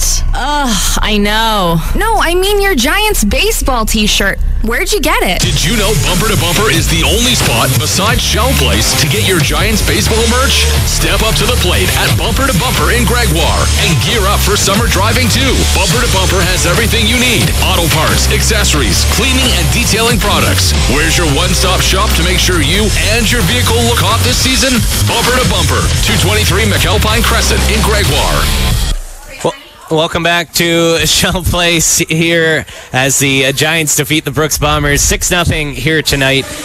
Taylor Pope, Ben Madigan up in our Bumper to Bumper broadcast booth. Bumper to Bumper with 2 convenient locations, one in Thickwood and one in Gregoire. Big win for the Giants. They improved to 16-27 on the year. They'll take on Brooks once again tomorrow, Thursday, and Friday here at home before heading out on the road to Edmonton. So a lot still up in the air if the Giants are going to make the postseason, but a big win for them, a big loss for Lethbridge tonight means the Giants are just 3 games out now, but 5 games on the season. They've got some work to do here. Our Giant of the game tonight presented by Cancel Safety, your one-stop shop for all your fire protection needs. We talked about him with manager Pat Riley, but Tyler Hodder willing himself to yet another complete game, knowing a short-staffed team is in the dugout and how critical a game this was, but what a performance from him. He's our Giant of the game tonight. You know, we've talked about him at a very great length tonight. We've talked about the need for a complete team effort, but one of the most important things in sports, Taylor, is having your big guys step up when you need them to, and that's exactly what happened tonight. Talking with Pat in the postgame, he said, you know, Tyler's on some short rest. He was put into a situation that he hasn't really had to face in the season in a game that was a must-win. You could not afford to lose this one.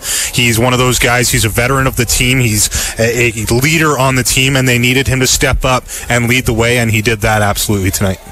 So Tyler Hodder is our Giant of the Game, presented by Cancel Safety, your one-stop shop for all your fire protection needs. Our next broadcast is a Friday night, the final home game of the regular season for the Giants. It's also Fan Appreciation Night here at the ballpark. That kicks off at 4 o'clock. Make sure you come down early. Bring the kids. They're going to have bouncy castles, games. We'll be live on location. The players are going to be out signing